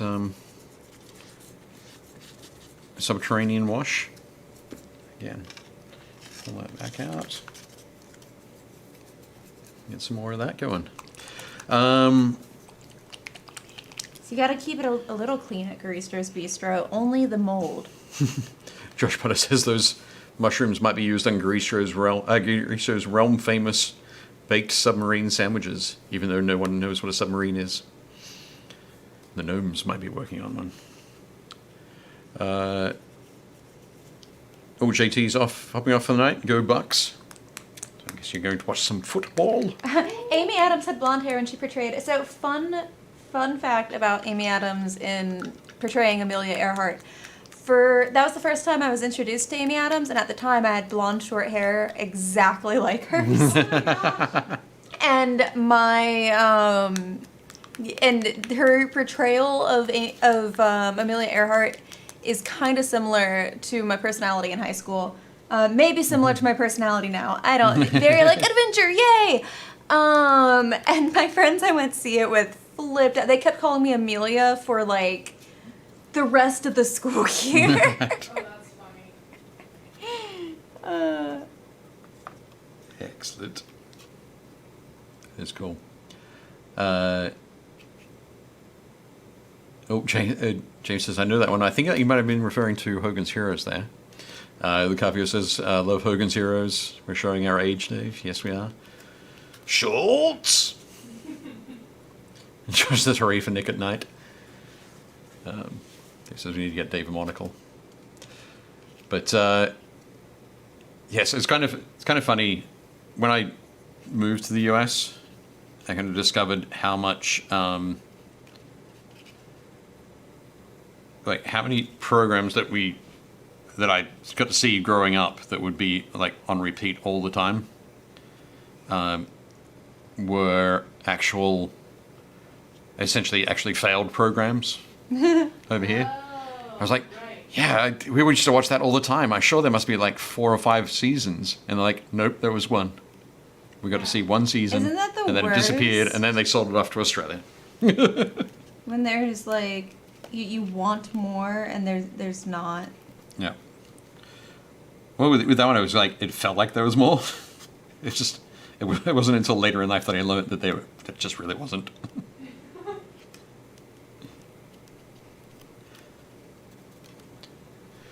Except, Hogan's Heroes reminds me of MASH because, like, historic Yep. war stuff. They're different, and MASH does actually have a lot of seasons. But going over a friend's house, her dad would always have it on, but it would always be like the same episodes. Oh, the same episodes of MASH? So, or like, I know that series has, You're like me with that some one. seasons, but I've only seen, Yep. like, the same episodes. That was on for more years than the Korean War. MASH. Yeah, I'm pretty sure. But, yeah. Lucafia has to jump off. Good night. Good vibes to you and your fam, Dave. Thank you very much, Lucafia. James says he used to watch it after school every day. I'm hoping I think that's Hogan's Heroes. I probably did the same. Or MASH. I think MASH would usually be that, you'd be on around, like, 7:30. Come on, didn't it come on similar to the time of like Happy Days? Fun? Like Happy Days. Yep. That's what it was called, right? That's another movie from the TV show from the before times. From BG.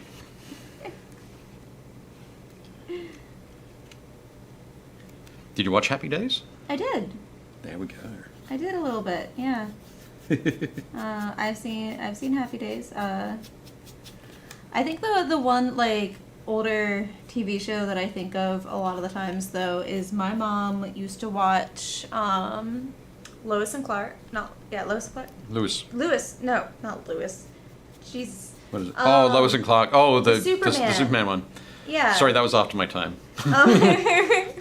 That was AD, after Dave. After Dave. But no, because it was, I don't know when that came about, if it was early 90s or late 80s. But she used to watch that, and then she used to watch, That's funny that they called it Lois and Clark. it was, Yeah. I'm pretty sure that's what it was Yeah, it was called. 1993. No, it was. It's just like Lewis and Clark. I mean, Yeah. come on, Yeah. guys. And then, It's like you're not even trying. I know. Walker, Texas Ranger. Right. She would watch that all the time. And so I would watch that with her as well. Some good old Walker, Texas 93 Ranger. again. 93? Yep. Texas Ranger? 9 seasons. They're doing a Excellent. reboot with that guy from Supernatural. There we go. Oh yeah, they are. Look at that. Yeah.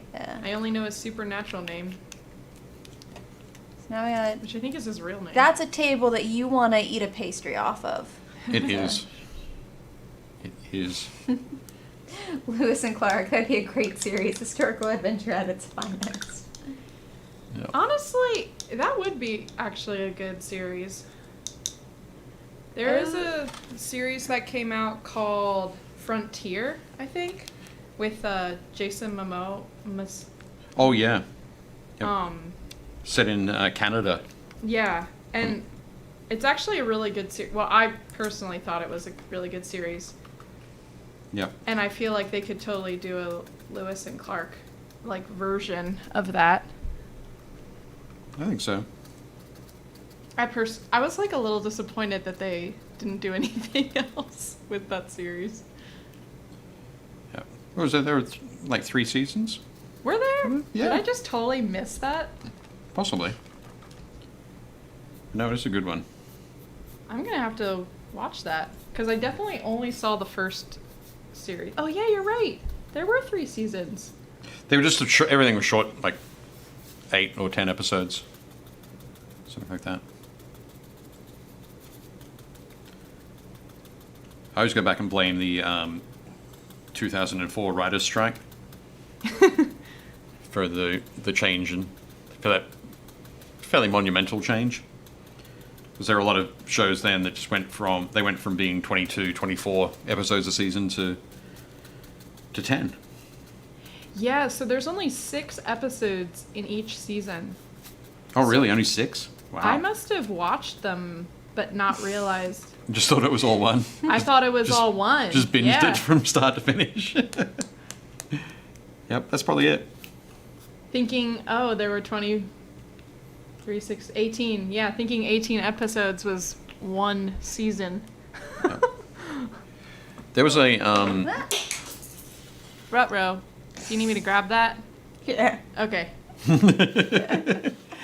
there was another historical drama sort of set in colonial Thank you.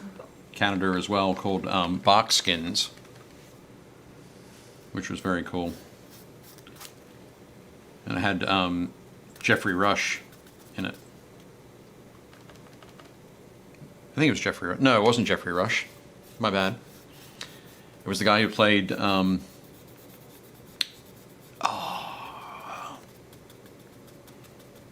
who was the Defense Against the Dark Arts teacher Snape? in the Prisoner of Azkaban? So third film. Oh. One of James You're Potter's friends. You're asking me questions. Who was the werewolf? Zan McLaurin? Lupin. Zan McLaurin? Is that his name? Is that the actor's name? David Thewlis? I'm just naming some of the actors. Oh, okay. I don't know the actor's name. Oh, okay. But it was the guy who played Lupin. Oh, yeah, David Thewlis. I'm pretty sure. But yeah, if you get a chance, everybody gets a chance to see Bark Skins. Yeah, Very cool. that's his name. David Wheeler. Okay. Slash David. David Wheeler, professionally known as David Thewlis. Okay. That's the guy you're talking about. Yep. I'm double checking. 'Cause in it, he looks a lot like Jeffrey Rush does like Jeffrey Rush does in the Pirates movies. It's true, actually. Okay. So there oh, we go. it was like a Nat Geo show. Yeah. Interesting. How's that looking? Very You good. liking that? The little puddles of Acid? kind of acid, Okay. but just yucky goop you don't want to step in. And I hit the so this area up here. I hit that with a bit of a green glaze, like I did with the corridors. So let's see how they matches up pretty well. Ooh. Very nice. See, I Yep. feel like instead of goop, I should have some lava or something, kind of similar to Garistro's theme. Right. I think I'm going to go and paint some edges, quickly, and see how we go.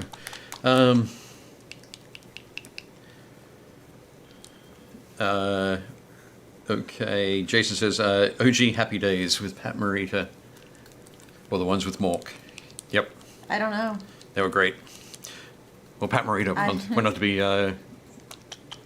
Miyagi in the Karate Kid. Oh, nice. That's cool. Yep. Which is neat. And of course, Mork, Robin Williams.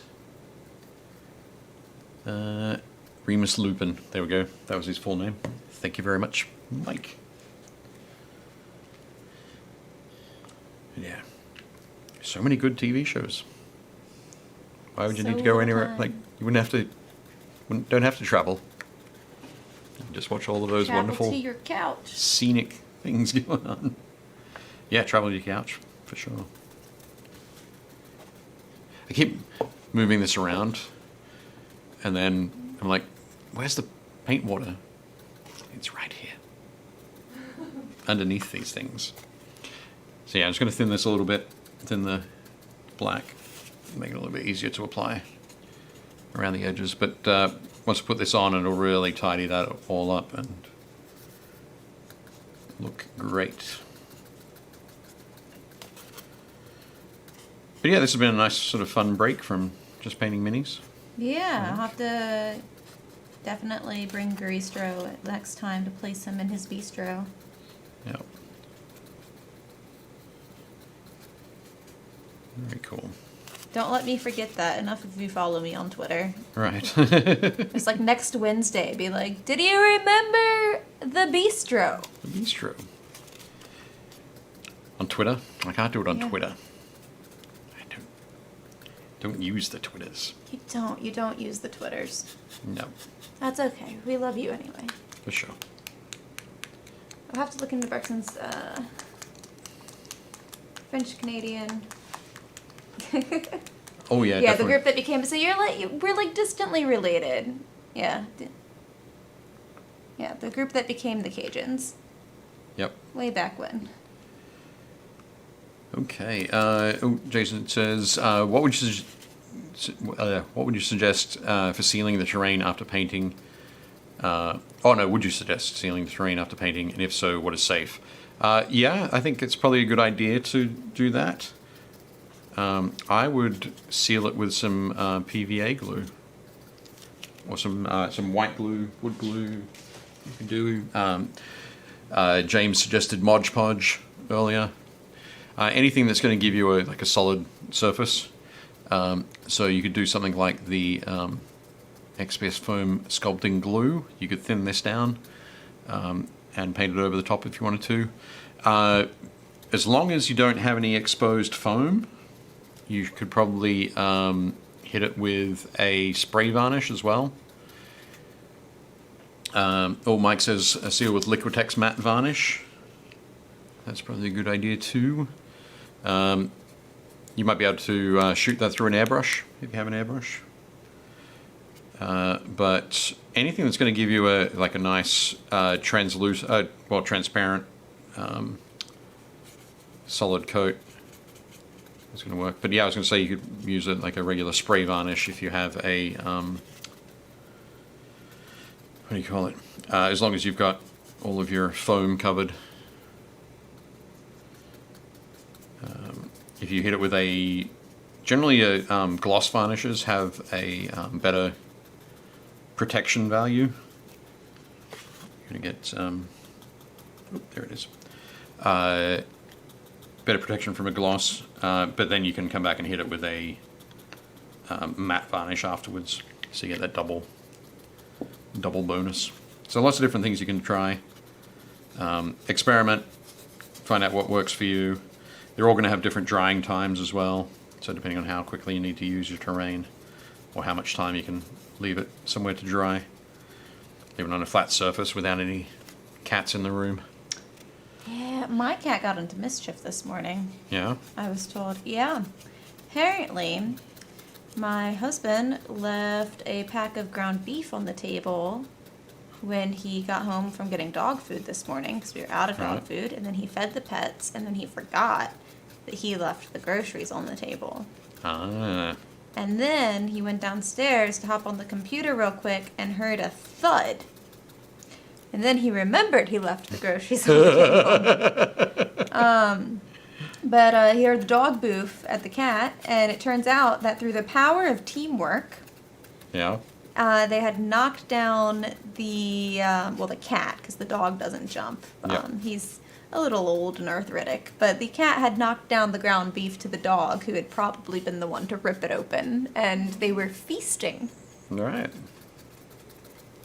Though they had some distinct opinions on sharing, I'm Right. told.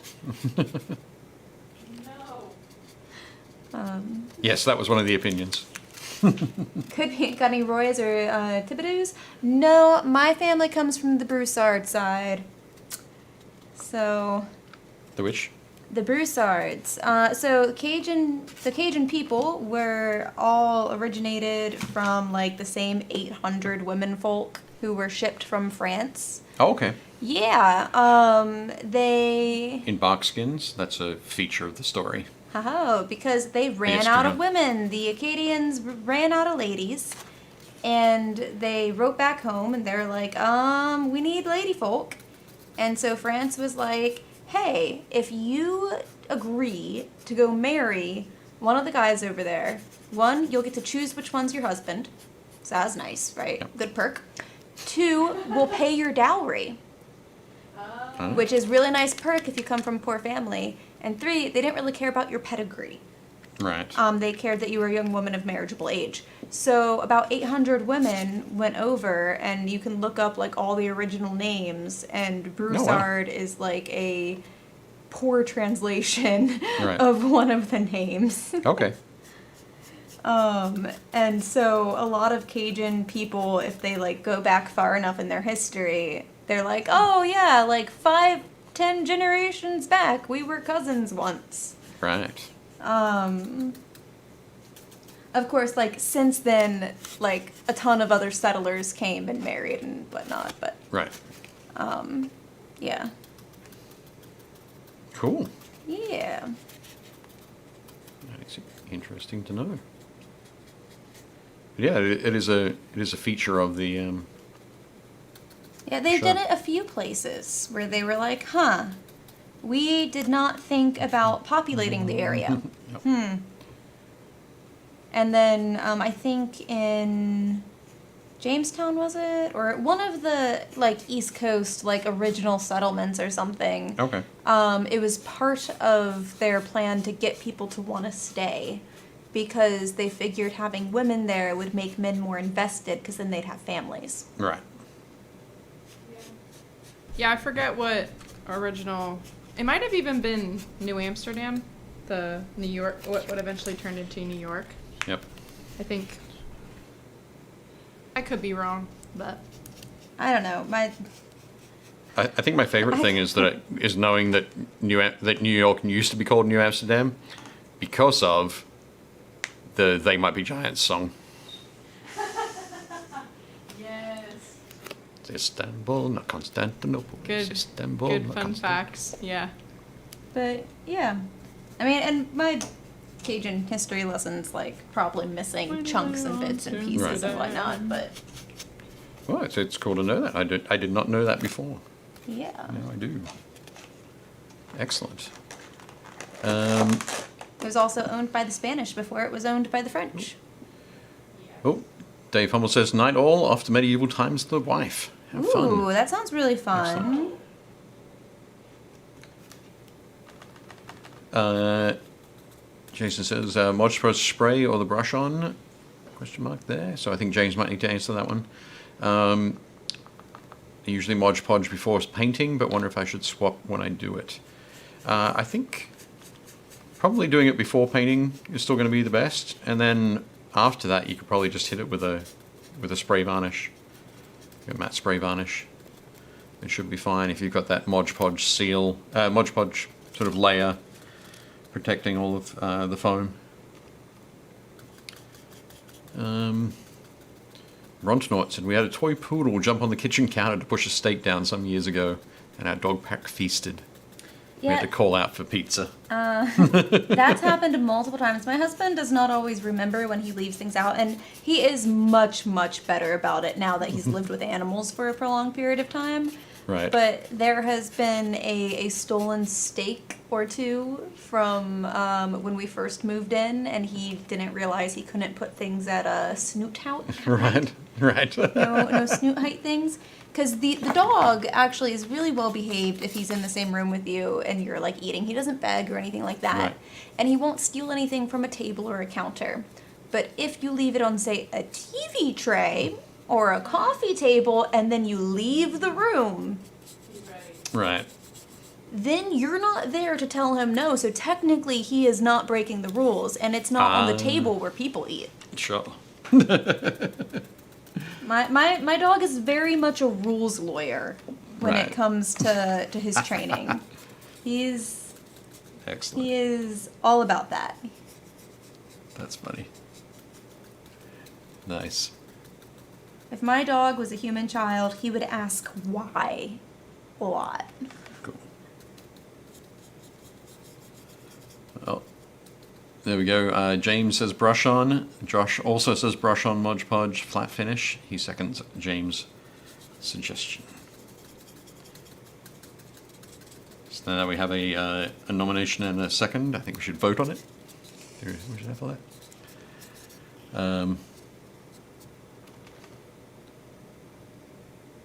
Oh, there's an interesting idea right there as well. If you do it the same way as Black Magic Craft, who is a terrain builder on YouTube, you could add black to the Modge Podge and add it first as a primer. Oh, that's cool. Okay, neat. Could be neat. Basically says, my dog is the same way. He waits until your back is turned and then all the rules go out the window. No, I the can cat imagine doesn't that. care about rules. Yeah. The cat does not have rules. The cat has guidelines. The cat is also giant How big is your and cat knows. He's actually probably nearing around 18 pounds now. now? Okay. So he's getting pretty big. He's like the size of a small lynx. Excellent.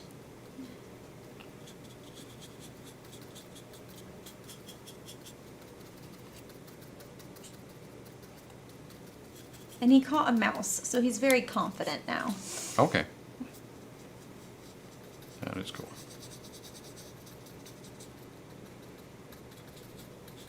So I think it's amazing how much just painting the edges black Yeah. really cleans everything up.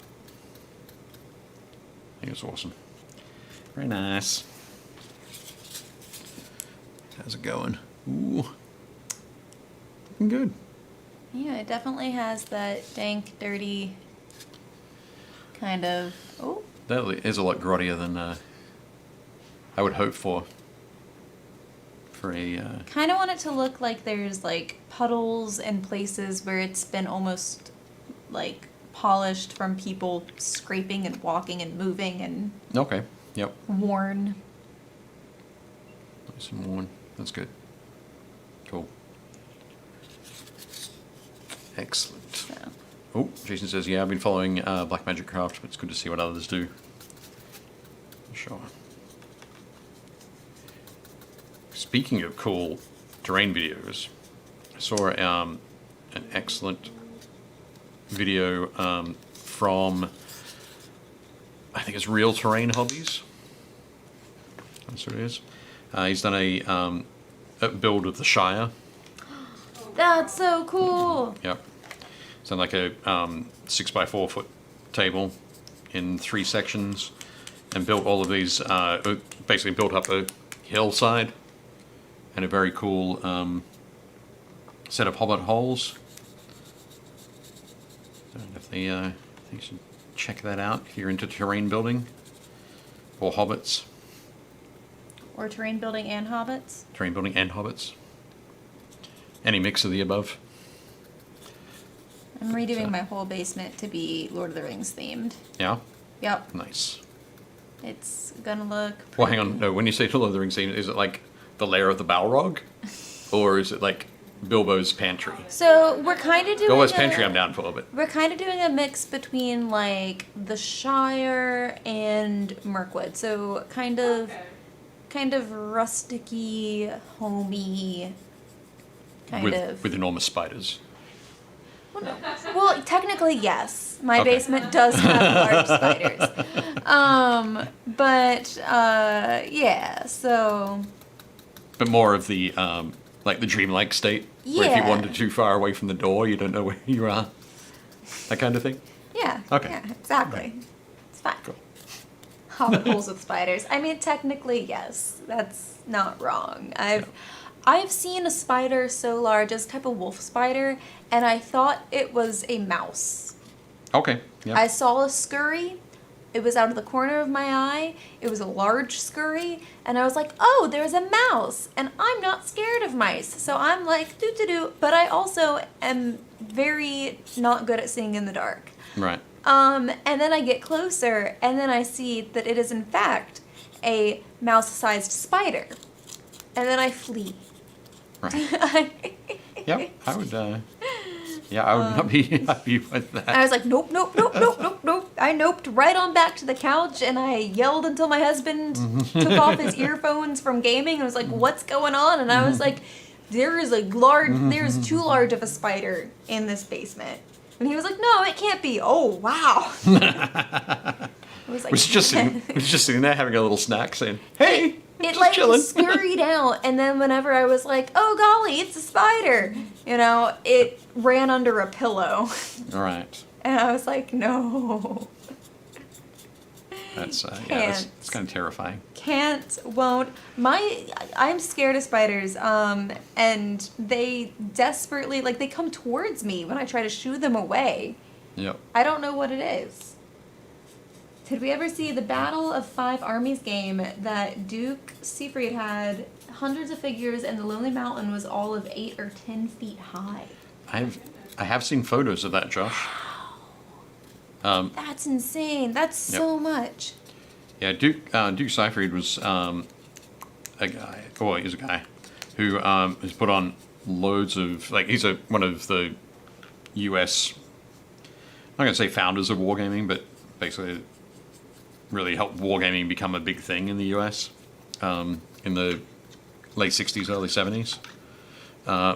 But his shtick was essentially creating enormous games. So the games would be like minimum kind of 12 feet by 6 feet gaming tables. And there'd just be enormous amounts of troops on them, all based around a particular historical event or scene from a fantasy novel or that kind of thing. I saw him actually game master a game of like a pirate game, and so there were like small tables in this particular area, and on the tables were islands, and everybody who was playing had a ship, but their ship was on at the top of a pole at the same height as the tables. That's so cool. And on casters, so you rolled the ship around and you walked with it. That's so you really neat. Yeah, you could sail through, and with everybody doing it, like if you just had one person doing it, it would look a little bit odd. But with like 12 people doing it, it was just like, this is really damn cool. That's really cool. It was definitely excellent. Yep. That is rad. Yep. Very, very cool stuff. But it's definitely famous in particularly the historical wargaming circuit for those games. I got to take photos of a whole bunch of them at Historicon once. That was definitely a lot of fun.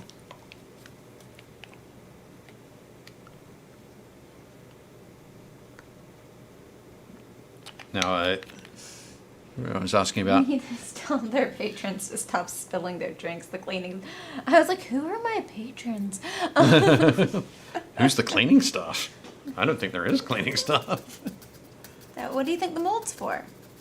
Oh, yeah, it's gonna eat all of the any spilled beverages. It's good. It's living its best life. I really do wish I had tiny little mushrooms I could just stick all over this, though. Yep. Has anyone come up with that for like a terrain piece kit, like little mushrooms? Yep, they are around. I want them. Some of them I know. I think Cromlech does them. There are probably a few others. There would no doubt be some 3D printed things that you could put on there. But as you say, you could do it with putty as well. I do have putty at home. I have putty and I have clay at home. Cool. Well, I'm going to show up with a ton of mushrooms and Garistro next time. Garistro. That's what you're bringing next time? Oh, yes. Clean this off. Push it aside because I just realized it is 8:59. Yeah. Yeah. 8:59. I was just about to start on the staircase, but it's like, maybe not now. Okay. That's why I'm winding it down. That's why next time is mushrooms. I like how it looks like two different parts of the dungeon. Yep. Like a different guy definitely rules the roost for your dungeon bit. Yeah. Yep. This guy. Raw. This guy. So I could put miniature for scale. There we go. Hey. And you can see how small this. I think it's like a dwarf wizard I like them. next to him. You can use small push pins for mushrooms. Ooh, Yeah. You interesting. could do that. That could be good. Actually, yeah. If you had lots of little, you know, the dressmaker pins that have they're like beads at the Yeah. end, and if you had like lots of those, trim them down and then stick them in. I do Little have a there. bunch of those, but I need wire cutters. I can bring those. Yeah, if you bring them, I'll make them. Okay. Better make a note. Wouldn't we have to paint that? I'd have to paint them though. Well, you can paint them on the show. Yeah, we have whites. That's right here. We have tans. But yes, I think we've had a pretty successful I think run we through, have. creating some fun stuff. I am quite pleased with how this door has come out. It came out better than it looked like it was going to when I first started carving. Fantastic. I think it looks very Delightful. cool. My my track record of not knowing what I'm doing and having it turn out okay anyway is Again. Win. still happening. Yeah. Just add yellow dots and you're good to go. I mean I do have push pins, so You can try it. we're gonna have to try that. I think so. I like the idea of using what's available in my home to make things, Right. because Yep. sometimes you don't want to go out and buy stuff. And that's fair. Totally do. But if you do want to go out and buy stuff, I'm going to suggest the Game Master Dungeons and Caverns core set.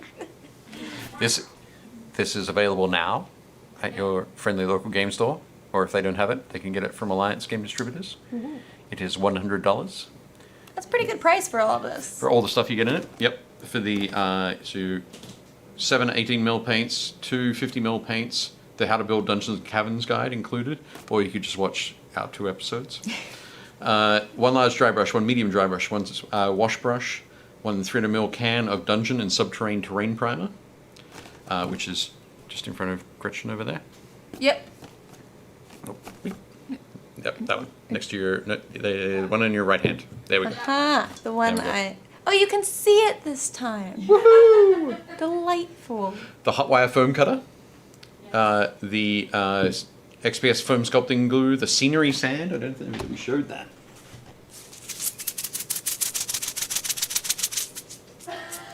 So scenery sand. Thank you for It's that also moment. a musical instrument. It is a Dual musical purpose. instrument as well. Holy. So you definitely. The cool thing is you can put that onto the boards like with the glue beforehand before you prime it, and then Ah, prime and over texture. it. And when you dry brush like this, it's something I should have done, but I wasn't thinking. You also Please get don't think on this show. some cool tufts. Super cool. Super Cool cool. tufts, which are good for the Cavern section. And you also get, as well as the mixing palette, sandpaper, the scenery knife, the ruler, 8 pieces of foam. 8 pieces of foam. You can make a lot with it. We've only scratched the surface with this. Well, and even still, like there goes a mini. I caught it. Good job. If I wanted to turn this over and prime and paint the back end of this and just have a like reversible board, Oh, you could totally do that. really easy. Yep. Like, if I don't break everything. If you turn it over, you could do like wood grain on the back. Oh, The whole thing in wood grain. The It'd be whole like wood grain. You have like a tavern floor. I could. On one back it could be tavern floor, on the other, and I feel like it'd be super easy to just be like, okay, like scene change, Yep. turn it around, whatever's on. Scene change, ta-da. But yes, you also get a bag of cool accessory pieces. I think these are from some of the Mantic kits. So there are lots of trap doors and actual traps. So Ooh. there, and there's also a great, if you're a big fan of Harrison Ford, you can do. So loads of cool stuff so you've got there. cool. Yep. Josh says, doesn't sound like a lot of foam, but be sure to save your cutoffs. You'll find that you have more than you think. Yep. Exactly. Which I think is very accurate. Indeed. They do have a pack of like extra foam, which has, I believe, 7 or 8 pieces in it of this size. So a nice stack. That's like $20, which is a great deal for the 10 mil XPS foam. Oh, that's where I attacked it with a rock. That's what happened there. So yeah, very cool. How Go excited out are we? and get some and make some terrain so we can see what everyone else creates. Because I want to see it. It also does such a good job. That's really that little bit right there Yep. makes life so easy. It does. And it's honestly really fun. It is. It's a lot of fun. That's what I'm doing it now. It cuts through the foam so much smoother than you think it does. You kind of It feel should. like you're Yep. wielding a laser. You're like, I do. no resistance. Yeah, it's great. That's how I imagine a lightsaber cuts through something. Like that's what that feeling. I'm pretty sure it's does. exactly how it cuts through. Yeah. Just like that. But yes. So. All right. Well, thank you guys for watching. We will see you next Thursday where we continue to watch paint dry. It's like that's the new name of the show. Right? It's not Painting Happy Little Minis anymore. Painting Happy Little Minis, where Watch we watch paint dry. Nice. And scene.